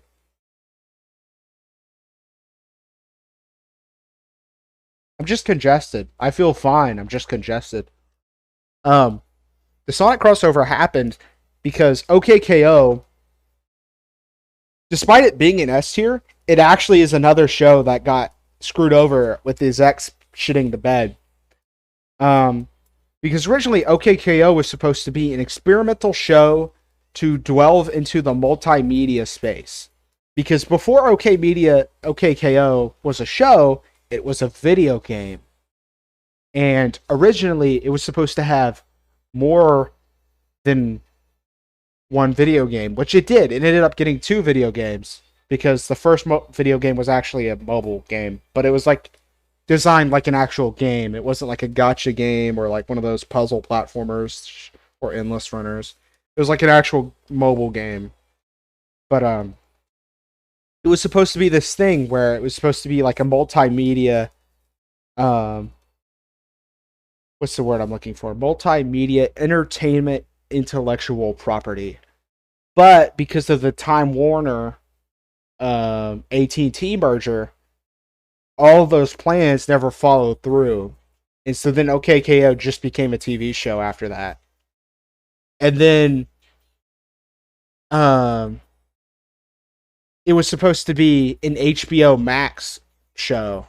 So it was designed for HBO Max, but I think it was Donald Trump. Donald Trump put like a waiting period on the merger. And so then they couldn't actually like release HBO Max as quickly as they wanted. And so then this like quick bite, fast-paced show that was meant to be an HBO Max exclusive became, yes, Donald Trump when he was president. Because huge company mergers have to go through the government to make sure that it isn't forming a monopoly, which is so funny to say aloud because of how many fucking monopolies there are in the world today.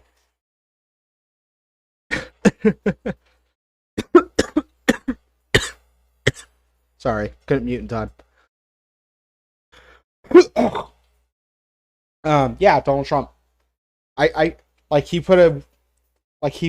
put something on the Time Warner AT&T merger, and as a side effect of that, OKKO wasn't used in the market it was supposed to, and since it wasn't, it didn't meet the results it was supposed to, and because it didn't meet the results it was supposed to, it was put on a shitty time card, and then just it never was like fully canceled.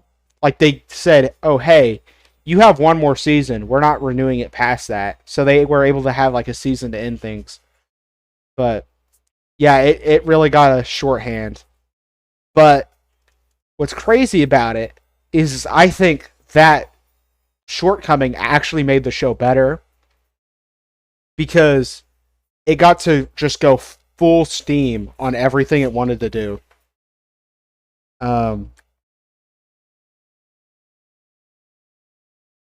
My favorite thing about OKKO is the characters. Like Enid and Rad which Enid's the girl, and then Rad's like the space alien. They're so lovable.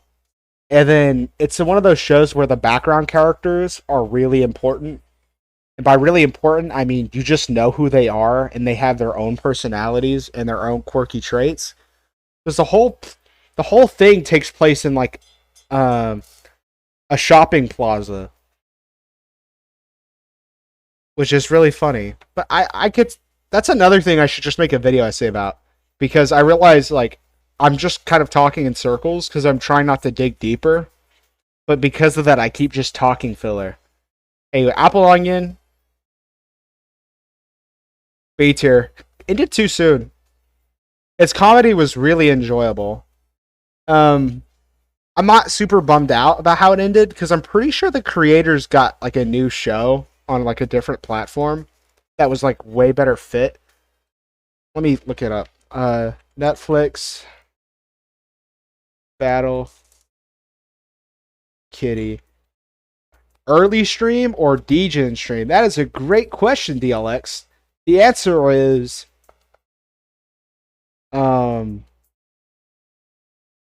both. All right, I want to see who created the show. Program Matt Lazel.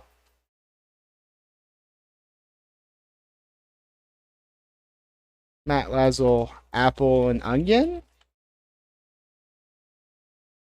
Yeah.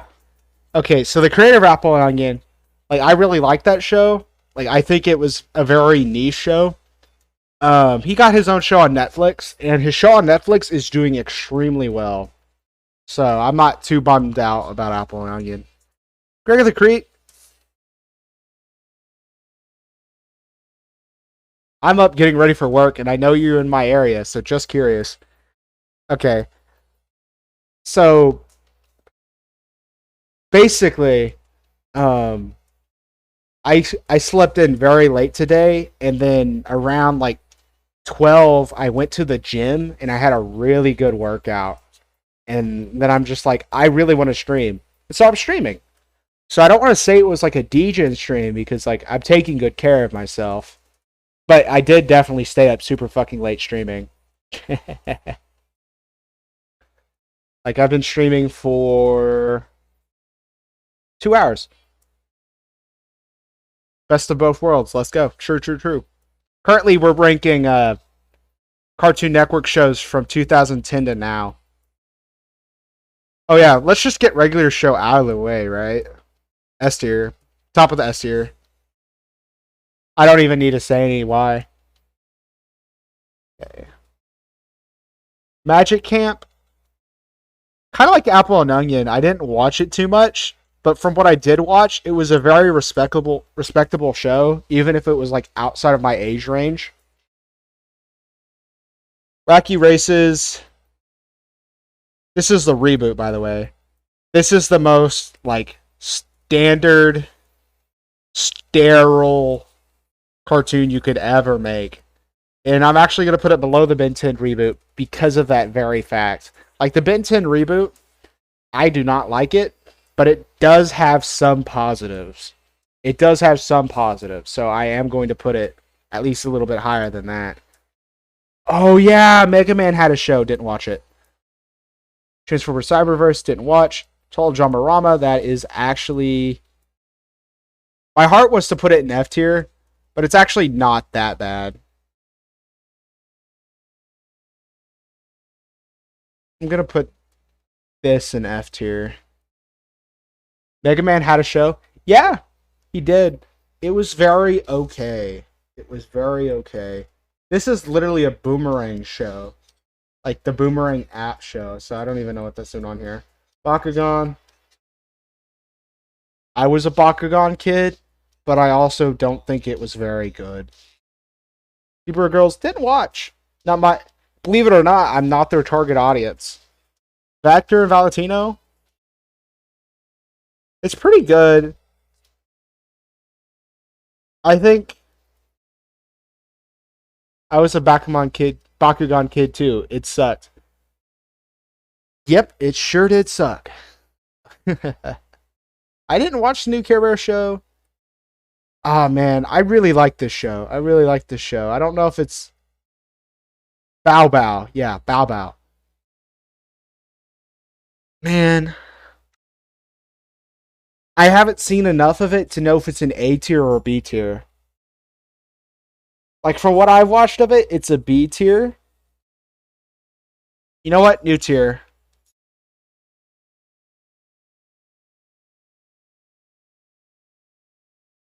B.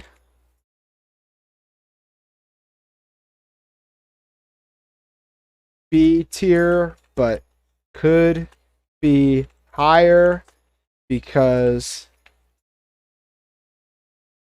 I haven't watched all of it. I remember Beyblade sucking less than Bakugan, but I don't know about how much. Yeah, me too. I just I don't think I've seen the Bakugan that I watched. Oh, freaking unnatural get view. Okay, B tier, but yeah, I think that's perfect for Guess Who. Guess Who's had some really like Guess Who is one of those really volatile shows because you can have some. It just depends on who the guest for the show is. Like, I remember one time there was one where they just had the voice actors of the Scooby Doo characters as the guests, and that one was pretty funny, despite it being a really like played out joke. Infinity Train. Oh, whoa, oh no! I slipped and put it here. Yeah, this is definitely like I would say, like, I don't know if you've seen Infinity Train meet, but if I had to say, if I had to make you pick between OKKO and Infinity Train, I would pick Infinity Train. Doesn't mean I think it's better than OKKO, but I think Infinity Train is a lot better for the palette. I haven't watched Infinity Train yet. I would watch it. I think the stuff you liked about you were talking about Adventure Time, I think is very well present in Infinity Train. I think some of the wacky nonsense isn't there, but there is plenty of heart and soul. And then I'm pretty sure there's a talking corgi.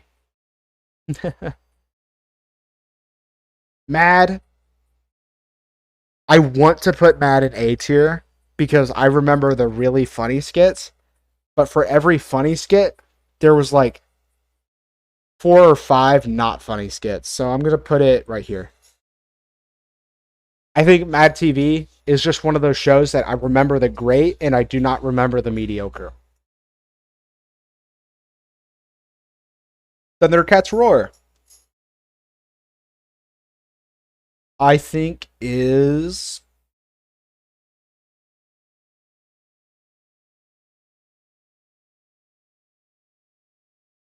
here. I think it has the same issue with Teen Titans Go, and I think it is a significantly worse version of Teen Titans Go. But I think the show does have its own charm. Um, ironically, the musical artist Thundercat has appeared on the show and has made his own song for the show. I think that's pretty charming. Um, the show's really inoffensive, besides for the fact that it's slaughtering its source material.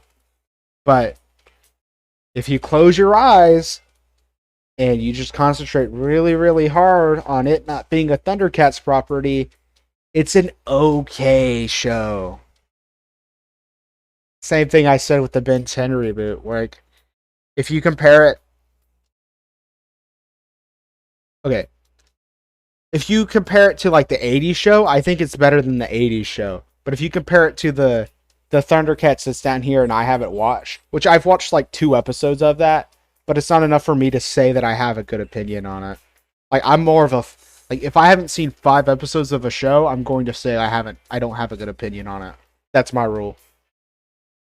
Um it's way worse than this.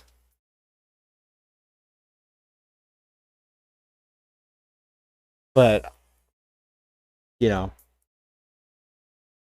I only watched 5 episodes of Thundercats Roar because of my 5 episode rule.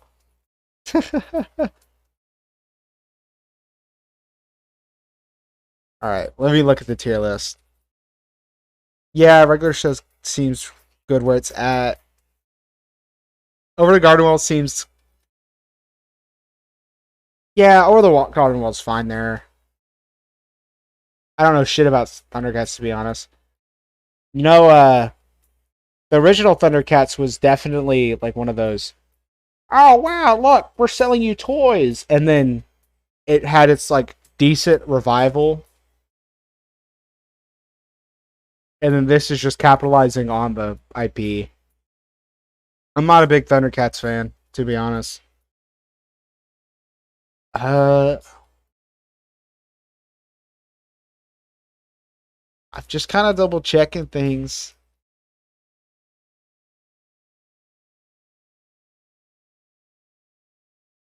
Okay. I'm gonna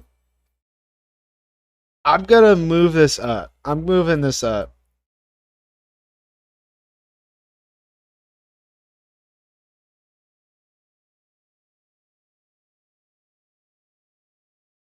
Yeah, here we go. I think this is a good spot for Ninjago. Primus sucks. Alright. Alright, Meep. I'm putting you in timeout. You take that statement back right now, mister. I'm putting you... You got 10 seconds. You got 10 seconds before I put you in timeout to apologize to all of the Primus fans in chat. And I bet you're saying, that means I like Primus. Yeah, I know.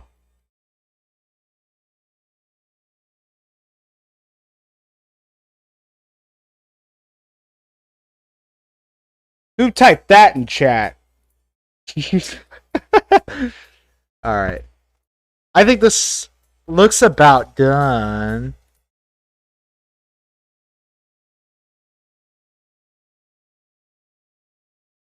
Man, Young Justice. I feel like Young Justice should go higher. I'll put that there, yeah.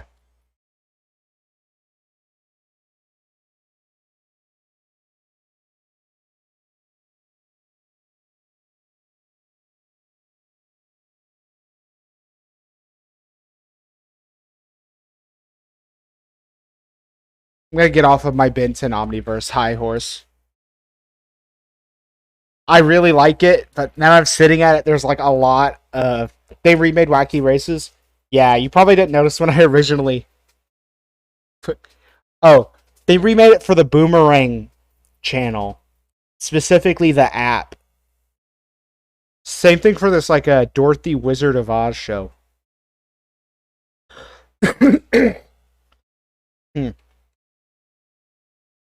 Yeah, it's not very good. To be honest, the original Wacky Races weren't that good either. They had charm. Like most Hanna-Barbera shows of the era do. But kind of lackey, kind of sacky. Alright. My cough's getting a bit better. So I think I still got enough voice in me for another tier list. Which that tier list would be the Sonic Characters tier list maker. That's right. I know. What the heck?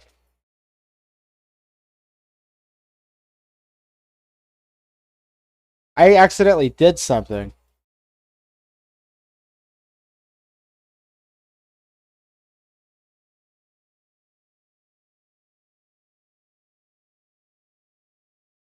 Huh. That's interesting. How do I get rid of you? There we go. Shadow and S tier. Oh, this is tier list maker, tier list maker.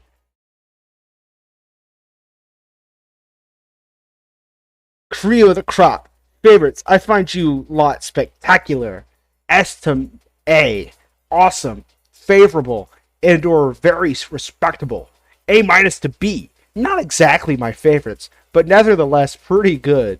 B minus to C. Decent. C minus, meh, bland. Okay, I'm not reading all these out. I just want to say, as an autistic Sonic fan, these tier list descriptions are the most autistic Sonic fan thing I've ever seen, besides Chris Chan.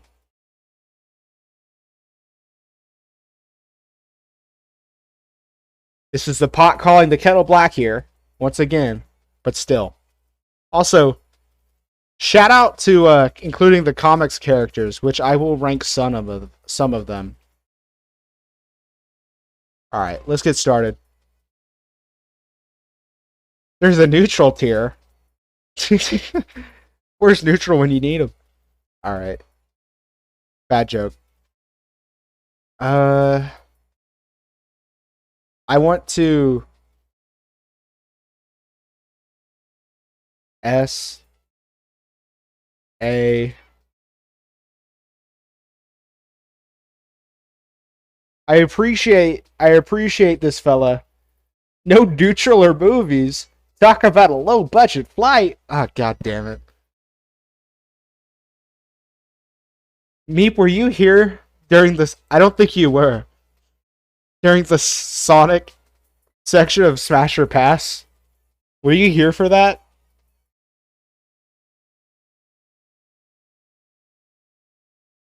Okay, I was not. That's good. I'm happy for you. I'm glad you weren't there for me to say what I said.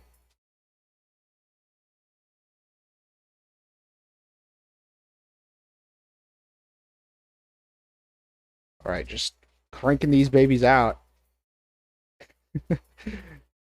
Actually, I think these two are good. I think those two are good.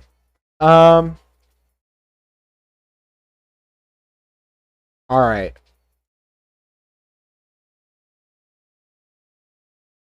Good if the Snap Cube fan dubs count. Alright. Amy. I'm feeling pretty C about Amy, alright? Reasons why is that Amy at her best is A tier, and then Amy at her worst is so goddamn fucking annoying. So I'm gonna go for the average. Sonic is... I feel like Sonic's an A. We might evaluate that more later. I mean, he's just solid. He's a fun-loving guy. Tails, I'm also going to put an A for now. I'm doing what I always do, where I'm just kind of putting things in spots, and then I'm just going to reevaluate it later. Boom Sonic.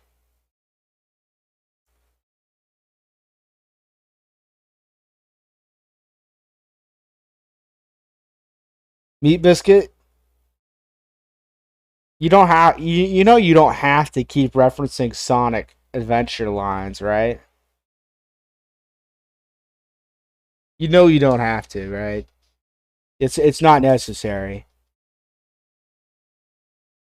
All right. Let's see. I honestly don't think these writer characters are good. And then I would put the fucking Albatross in good if the Snapcube fan dubs blows up.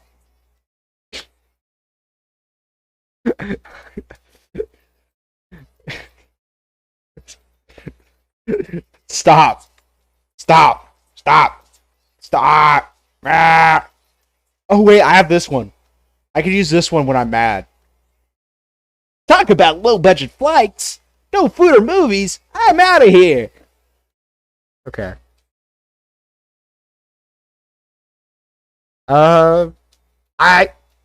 Ah, dude, I don't remember her name, but I actually thought she was pretty decent. She's the, like, computer hive mind in the comics. And, like, she's okay written. And I guess her design is cool. But, like, I feel like she's a pretty long-standing character in the Archie comics. I think Sally is mid. I think Bunny is mid. I think Knuckles... does not chuckle. I think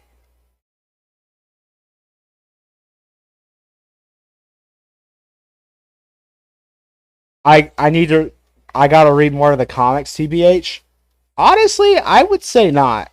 I honestly don't think you do, to be completely honest. Rouge and S?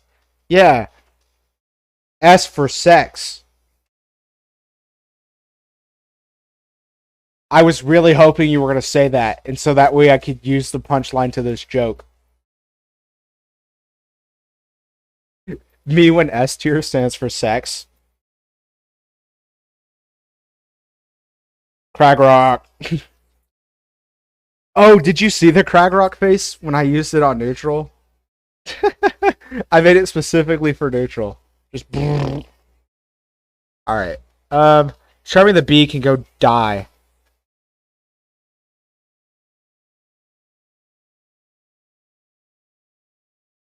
Low, let's go, Crack Rock. Let's go. Sex tier. I actually don't think that. I think she's like. Why did D tier just? Ew, go up, go back. All right, gonna add a row above. C, but not mid. There we go. Blaze is A tier, and we'll think about it more later.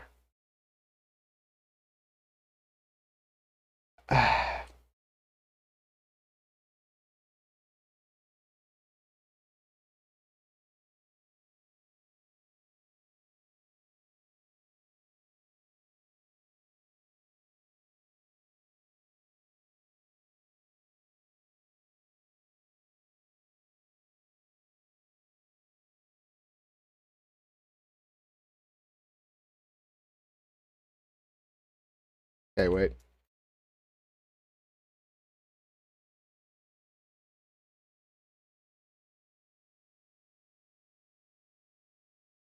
I'm being silent for comedic effect. Sonic with sunglasses and a leather jacket has to be cool, though. How was he a Pinder's invention? You think he's cool? You want to know what his name is?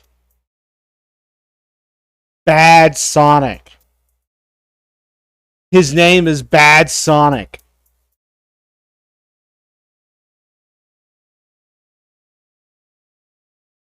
Now, here's what's really interesting. Here's a Sonic lessons fact for all you Kin Pinders fans in chat. I know you're there. So, Scrooge is also evil Sonic. Let me look up Scrooge. I may be wrong, and I'm just kind of shitting the bed a bit. Scrooge the Hedgehog. Original name. His original name was Evil Sonic. Oh, Anti-Sonic or Evil Sonic when he first landed on the pages. Yeah. So, Kin Penders legally owns the rights to Scrooge the Hedgehog. I know, that's so crazy. But he didn't make Scrooge the Hedgehog. He made anti-evil Sonic here. But they're the same character. Because, I believe Ian Flynn, who wrote the comic where Scrooge becomes green.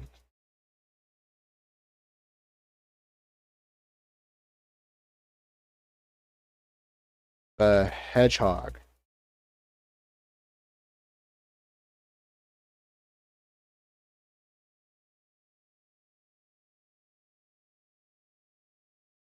Okay.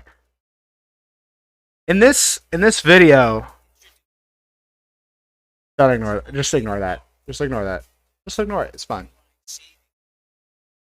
You want to shave. Joe Biden. Joe Biden.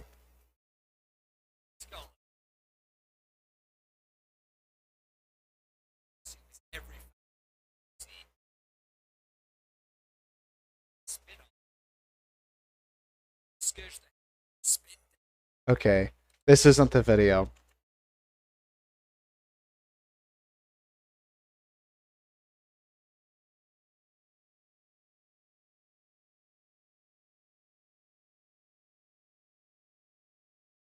Ah, here we go.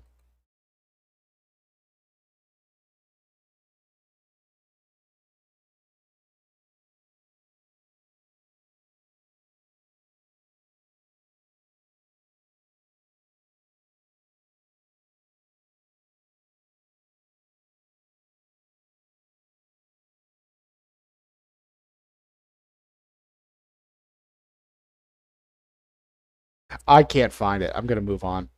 So basically, uh, I believe Ian Flynn. Yeah, okay, yeah.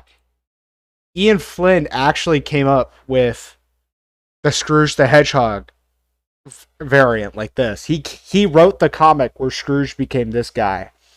But because of legal things, Ken Penders technically owns this character and acts like he's the one who created it.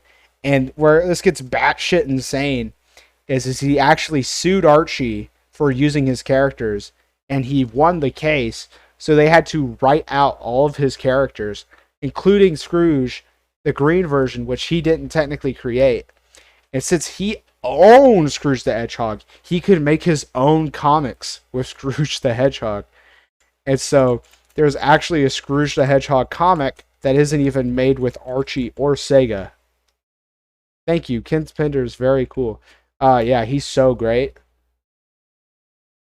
But there's a comic that removed from everything. Here's the issue. Here's the cover right here. Removed from the Sonic brand and everything. He tried to make his own comic with the IP, and it eventually got canceled before it got off the ground. But he literally took somebody else's idea and then just ran away with it. Okay. I don't know what Amy that is. I feel pretty neutral about that lady. Vector is B? Might be something I evaluate more later. Silver is A. Something I'll evaluate more later. That one's a definitely evaluate later. Mid. Mid. I don't even want to explain these characters. I know who they are. I just don't want to. I'm going to leave you off the list. Classic Amy, I think is C, but not mid. Like Sonic CD Amy isn't necessarily bad. Very charming. Leaving you off the list. I'm going to move you down. I'm going to move you to the bottom. I don't know who that is. That's young Sally, but I'm not even going to include that. Fuck you. This is evil. This is anti Sally Acorn. Not to be confused with the normal Sally Acorn or anti Sonic. Is she from the Sonic X episode when she gets possessed? I don't think so, because that's classic Amy. You could tell it's classic Amy because classic Amy has the quills like Sonic's, and then modern Amy has them pointing down like Knuckles. SBO is an A tier. We'll talk about it more later. Shadow. I'm not the biggest Shadow fan, but I know Shadow is going in S tier. Like, with the community in mind.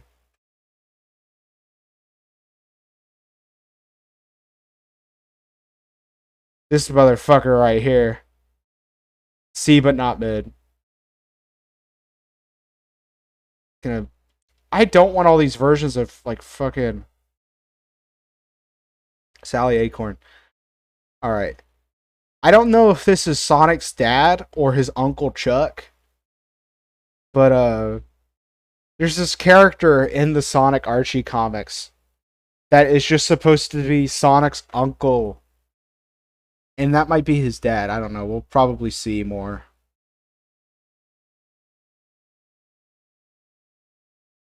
Let me see if I can find the actual one. There's Sonic's mom, I think. And is that supposed to be I think I'm just wasting my time looking for it. Also, I find it really funny that let me rank some more stuff and then I'll show you what I'm seeing. Okay, I'm gonna move you down. Move you down. Move you down. Okay. Also, for some reason, they have these two exact same panels as different characters, and I think that's supposed to be reached that, but I don't know. So Uncle Chuck be like Sonic defecated through some chocolate rain. Some say dry, while others feel the pain. Chocolate rain. Whenever somebody mentions pooping from a roof, I just think of that really shitty Spider-Man 60s cartoon meme of like him bending over a roof and saying chocolate rain. Okay, Gamma, my personal opinion, is an A tier. He's such a sweet, it's like a sweet guy.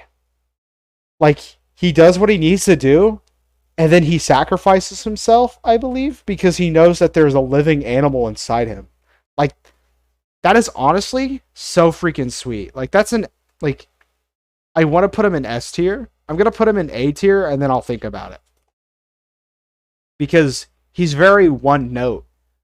But that's what's beautiful about him, is that, like, they made a reinvented version of him that's different instead of just rehashing him. And so that's a strength. But then I also don't think he's iconic enough for S tier. But we'll think about it. Classic Eggman, S tier. Modern Eggman, also S tier. I'm going to put cream and cheese in A tier. If it was just cream, I would put her in B tier.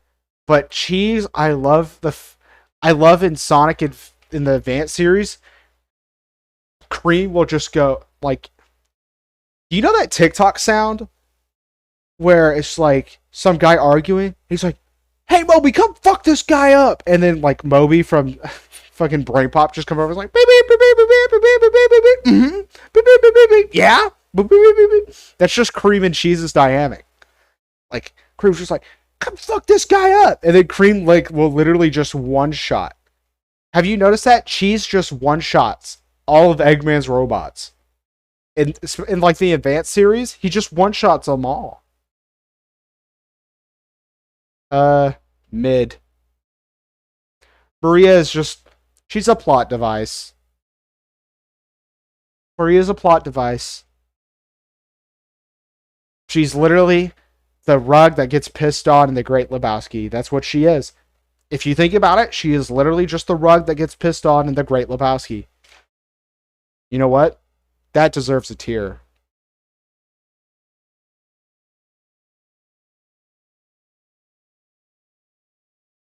Oh, gosh. I'm a little bit afraid of making this because I'm afraid somebody won't understand the reference and then think I'm saying that this little like 12-year-old girl needs to get pissed on, but that's a risk I'm willing to take.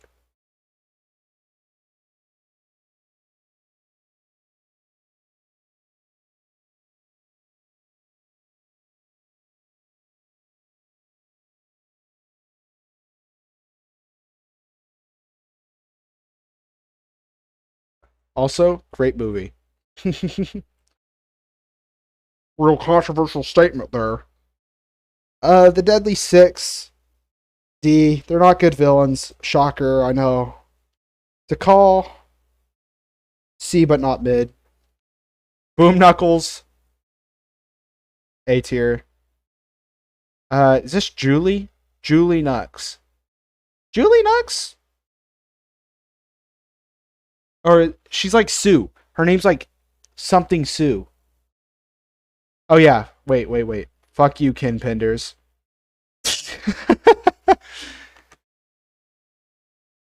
I'm gonna move you guys down to the bottom. I think that's supposed to be in the comics. There's like a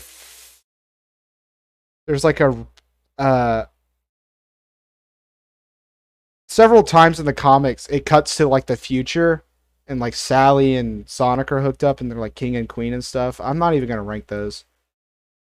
Omega is B tier. Might think about it more later. I don't remember this guy's name, but he's not bad. He's really like, he looks like a Chuck E. Cheese side mascot, and that's what he acts like in the comics. So I think it's just kind of a fair place to call him mid. Sally Acorn's dad. King Sonic, meh, meh, eh, eh, eh. Metal Sonic is A tier. I want to put him up to S tier, but I want to see the competition. Especially when you got this guy right here. And then he's A tier. I might put him higher. Metal probably deserves an S. I think that too, like I said. But I want to survey the field because I noticed that once I go like down the tier list, my definition for what I feel like each tier is always changes. Because I feel like a lot of these A's are going to become B's. Oh, I would include this one on the ranking. Who are those robots with the spearheads? Oh. So this is Emerald. Emerald is from Sonic Battle. And he's I think he's an Eggman robot that like malfunctions. And then he becomes friends with all the other characters. And all the other characters like teach him moves. And so then he becomes a robot where you can customize his movesets with like Sonic abilities, Rouge's abilities, Knuckles' abilities, such and such. And while Sonic Battle is the definition of a mid-Sonic spin-off game, or it's okay. I really like it, but it's definitely just decent. That robot will never be ballin'. I don't know. But it's kind of like Gamma. It's kind of like Gamma that he has a very short stay, but it's a very sentimental and a heartfelt one. So I'm going to put him next to Gamma, and wherever I put Gamma, I'm going to put him next to. And then this robot is kind of sad because it's like the sequel robot that's used in the Advanced series. And lore-wise, it's supposed to be like the next make and model. And Eggman makes it where it's not going to malfunction and become good. But it also still has all the abilities of all the other Sonic cast. And so it's almost kind of like a depressing thing. Where it's like Eggman utilizing like the power of friendship used and blah, blah, blah, blah. So I'm also going to put it next to Emerald. I'm not going to rank this Metal Sonic. Here's what I'm going to do. Is Sonic... Bro, they don't have Neo Metal Sonic, but they include this random ass version of him from the comics. Okay. If we include all the different forms of Metal Sonic, so like what is it? Neo Metal Sonic and like Sonic Heroes and shit, and then like some of his other models. There's a model that has the same like color scheme as this one. It's like Metal Sonic Mark III. If we include that, we'll put him in the sex tier. What are you doing here? What are you doing here? What are you doing here? What are you doing here? What are you doing here? Fuck you, Kin Penders. F tier. Mid. Alright. These guys, they don't have much going on, but they have solid designs. I might put them in A tier going up. But for now, I'm going to try and keep things a little bit more level. Put them in B. Like the character designs and the charm are amazing. But I don't know if there's enough yet. Chaos. Chaos design carries him so hard. It's definitely enough to carry him to A tier. I'll think about S tier.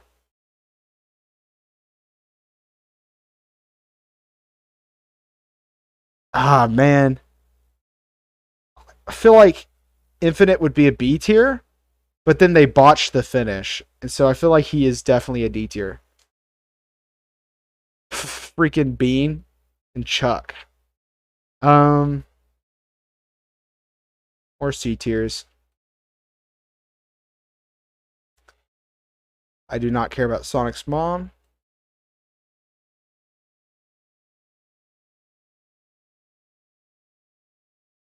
Okay, interesting fact about these guys.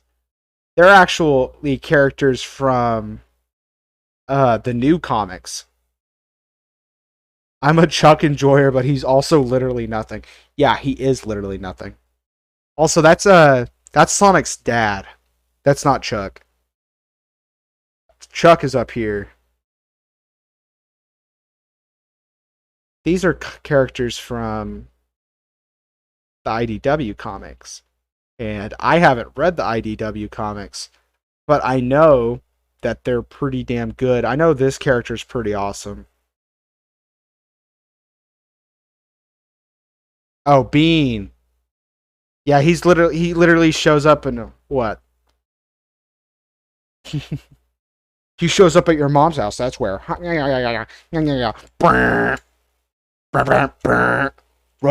rock. Robot rock. Rock. Sorry. Speaking of which, put on the music again.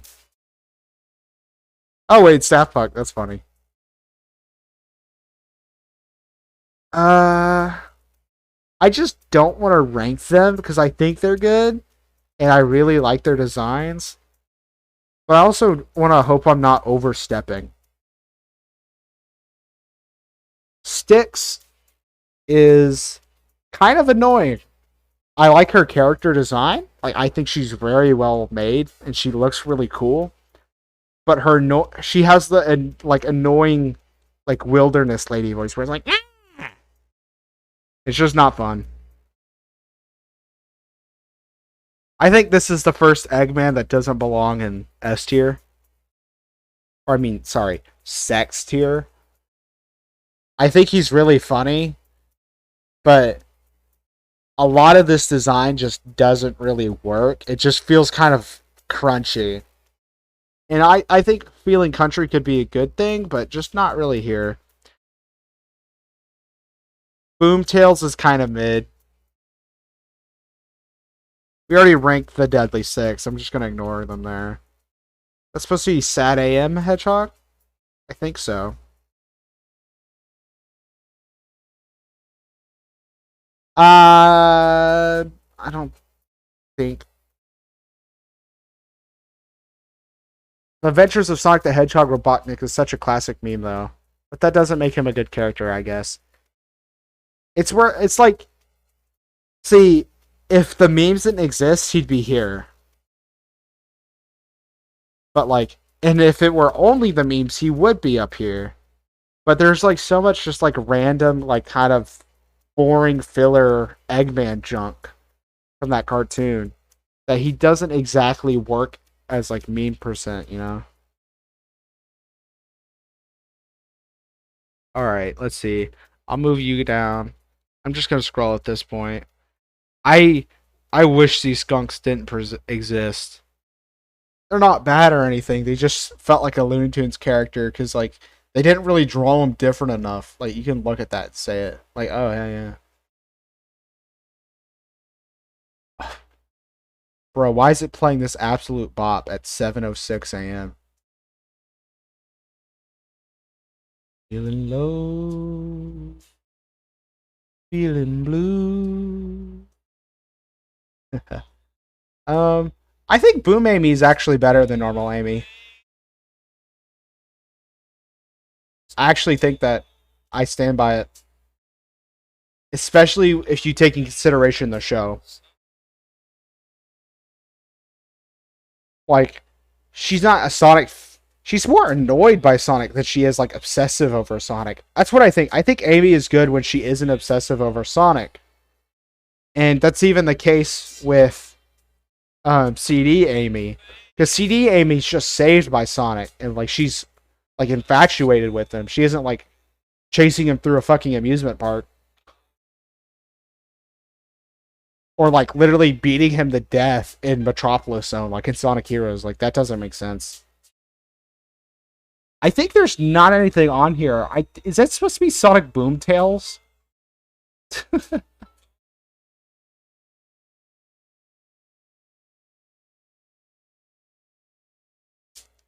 Okay. Now it's time to make the donuts. Because I am going to look at the tier list and then kind of clean this up, solidify it, make it a little bit more concise. I think the cat goes in B tier. I love him. He's my favorite character. This looks pretty good, though. I don't know what is at the top of A. Those are IDW comics. So Archie actually lost the rights to make Sonic comics in, like, I don't know, the late 2010s. Oh, Big is the goat, though.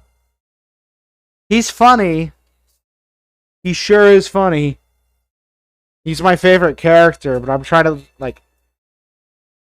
I know that, like, my opinion is going to have an obvious bias, but I'm also, like, trying to not make it, like, a super 100% bias.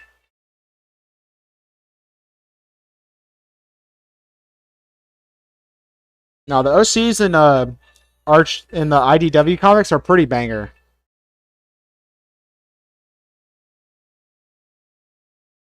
Mainly because they are original characters and not, like, anti-Sonic. Alright. Chaos can move up to S.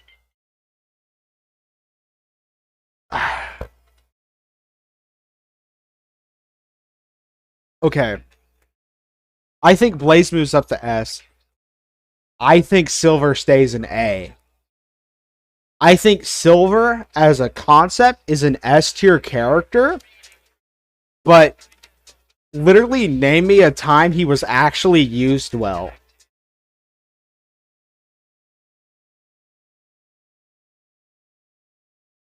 I can't think of any. I really can't. Well,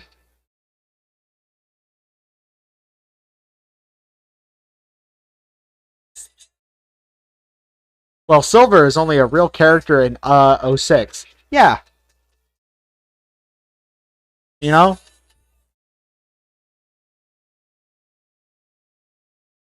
It's just kind of like a floundered potential. That's what I feel. That's what I feel.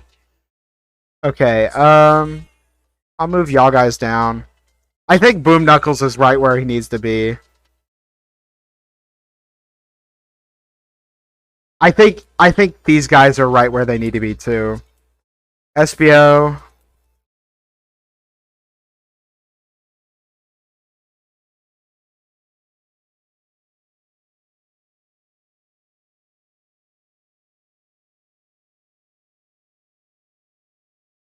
Okay. How are you going to my girl Amy in C tier? I'm thinking about it, okay? Keep in mind, there's more Amy's in B tier. See, I look at this Amy, and what I see is I see adventure, heroes, and forces. And I don't think Amy is good in those. I think she's annoying, and I feel like she's like a flanderization of herself. Because, like, I think her being like, oh my god, I'm going to chase after Sonic is really kind of annoying. And I think CD Amy's better because CD Amy is like a crush. She isn't like going to like whack people with a hammer about it. And then Boom Amy, I feel like Boom Amy is actually like an independent character. And I think she's funny and she actually like brings value to the team as a writing point. But I think this Amy in C tier is just okay. You know what? I'll put her in C, but not mid. Because I don't think she's mid. I just think she's sometimes really annoying.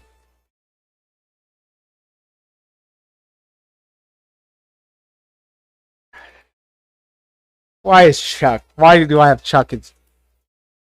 You know, I hate to say it, but I think Chuck belongs in the fuck you Ken Penders tier. I can't do it. I can't do it to my man Chuck.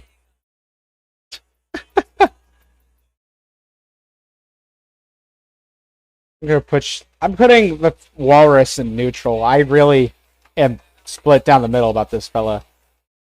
I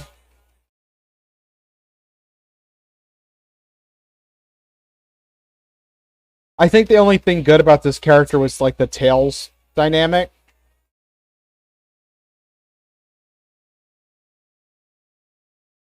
These characters were interesting. They were interesting. I'm gonna put Styx in D as well.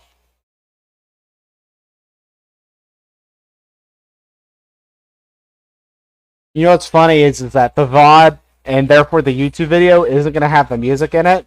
So you just look stupid right now, Meep. You just look like a normal Weezer fan. Joke's on you.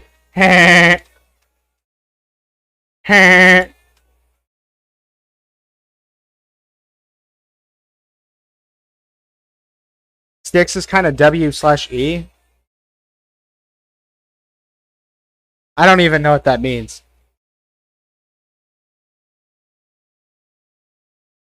I don't know. I really like Styx design. Oh, it's kind of whatever. I like Styx design, but she's just kind of annoying.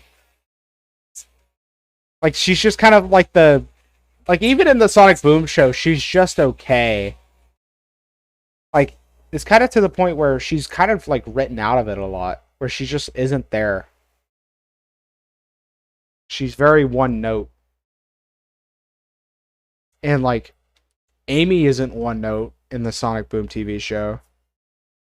Knuckles sort of is. Wait.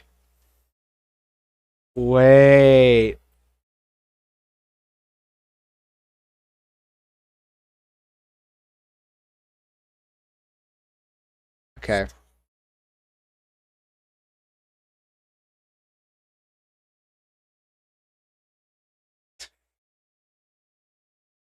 Meep, did you know in the Sonic Heroes pamphlet, Eggman is described as a feminist? Do you know how Boom Knuckles is a feminist, or do I need to show you the clip? I think I'm gonna have to show you the clip, don't I? Or I could show the clip for... Oh, yes, you've seen the Knuckles clip? Alright. The feminist here. Oh, man, that's so... I think that's comedy gold. I think that's comedy gold, my friend. Alright. Shadows deserves to be way higher. I think Knuckles should be higher. I think Tails should be S tier. Sonic should be here.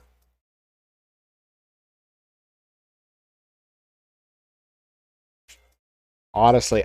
Hey, Meep. I saw that live on air when the episode premiered.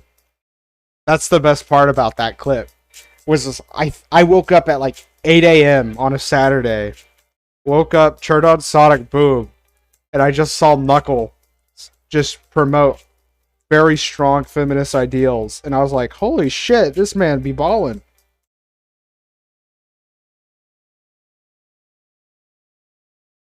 Alright. Also, I'm pretty sure this is Matt Watson. Yep, Matt Watson. Great EP. It's funny is I don't even watch Super Mega, I just listen to this EP. Alright. I think Boom Tails is right where he belongs.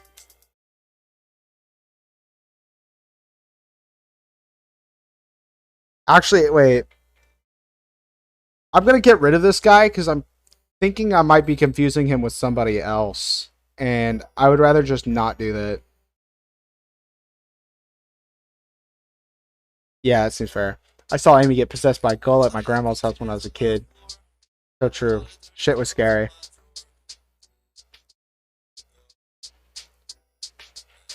Where's Froggy? There's no Froggy on this list. I just realized this. Alright. Make a plan. I love the rain. Okay.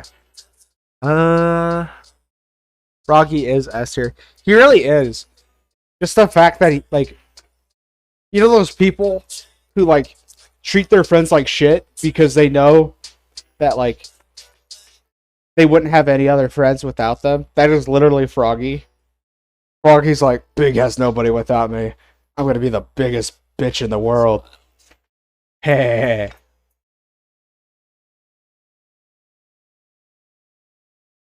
Gosh. Troll facing is so funny. I'm so glad I made this. The fact that it blinks, too, is the best part.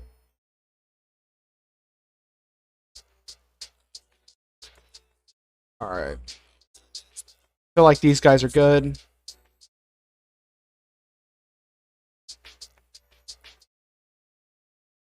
I think we're just about done here. I think there's like one or two tweaks I need to make. Alright. I'm gonna move Boom Sonic to C, but not mid. I'm gonna move Vector up. Omega up. Big up. I just realized all of the Sonic Heroes power teams that aren't Knuckles are like really right next to each other. Oh, you lost it when the troll face appeared? Yeah. Oh, Cape Green, you play Rivals. I made a specific PNG tuber state just to mess with neutral. Alright, you ready? You ready for it? Meh. Just Crag Rock. I also have the hotkeys to change it. Accidentally made them the same things to do to change Google Chrome tabs. So that's why it changes tabs when I use them. Okay. I think we're just about done here. I need to figure out this chick's name. Is it Nicole? I think it might be Nicole.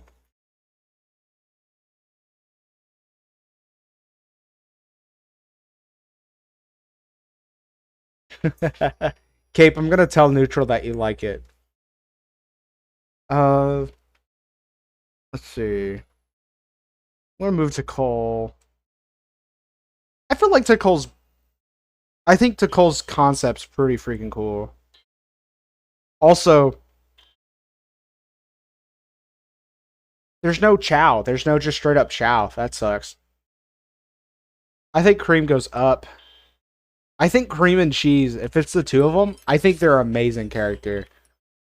Like, just the fact that I like thinking in my head that Cheese the Chow could just one shot, like just solo the Sonic universe, because she one hits everything but the bosses in advance.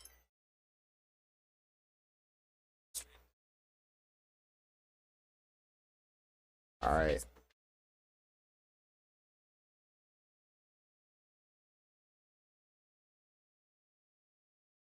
Let me get this guy. I'm gonna move this guy back up. I'm confident. I'm confident that he's B. You wanna know? You wanna know why I like this guy? His name's like Antoine, and he's just your funny Frenchman. He's your French compatriot, and he's always like this in the comics. He's very chivalrous. He's also kind of a coward. He's literally French. You know what? Oh, that is not what I meant to do. Uh,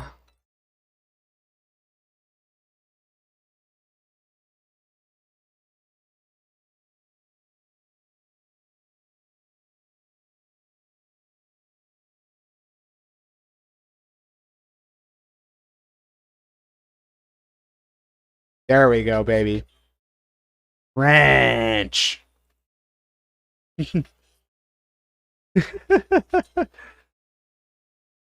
French. Okay. Think, search, go through C, and I think we're pretty much good, honestly.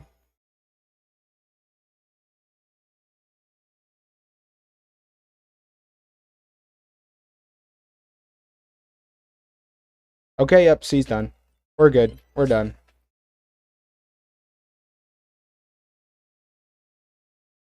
Alright.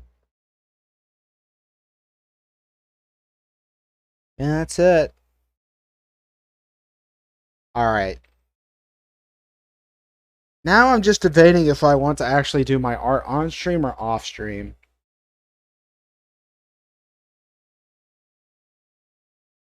Well, I think I'm planning to stream the Fortnite event, so what I'm going to do is I'm going to call this stream off here because I accomplished a lot and I have a lot of free YouTube content.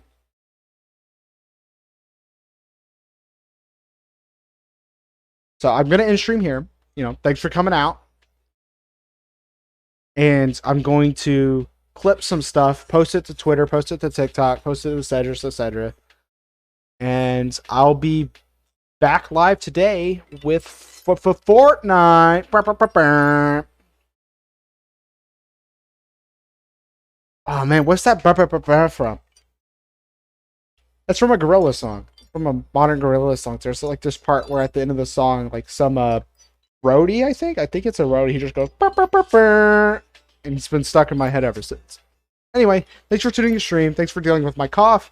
Thanks for dealing. Well, I don't think the people from the beginning of the stream are here, but at the beginning of the stream, I had something keep falling, and I had to keep taping it back up to my wall. So I had to go to be right back, just so I could tape it up. Anyway, chaotic stream. Something always goes wrong when I sort of streaming, but hey, it's about how I adapt. Thanks for tuning in.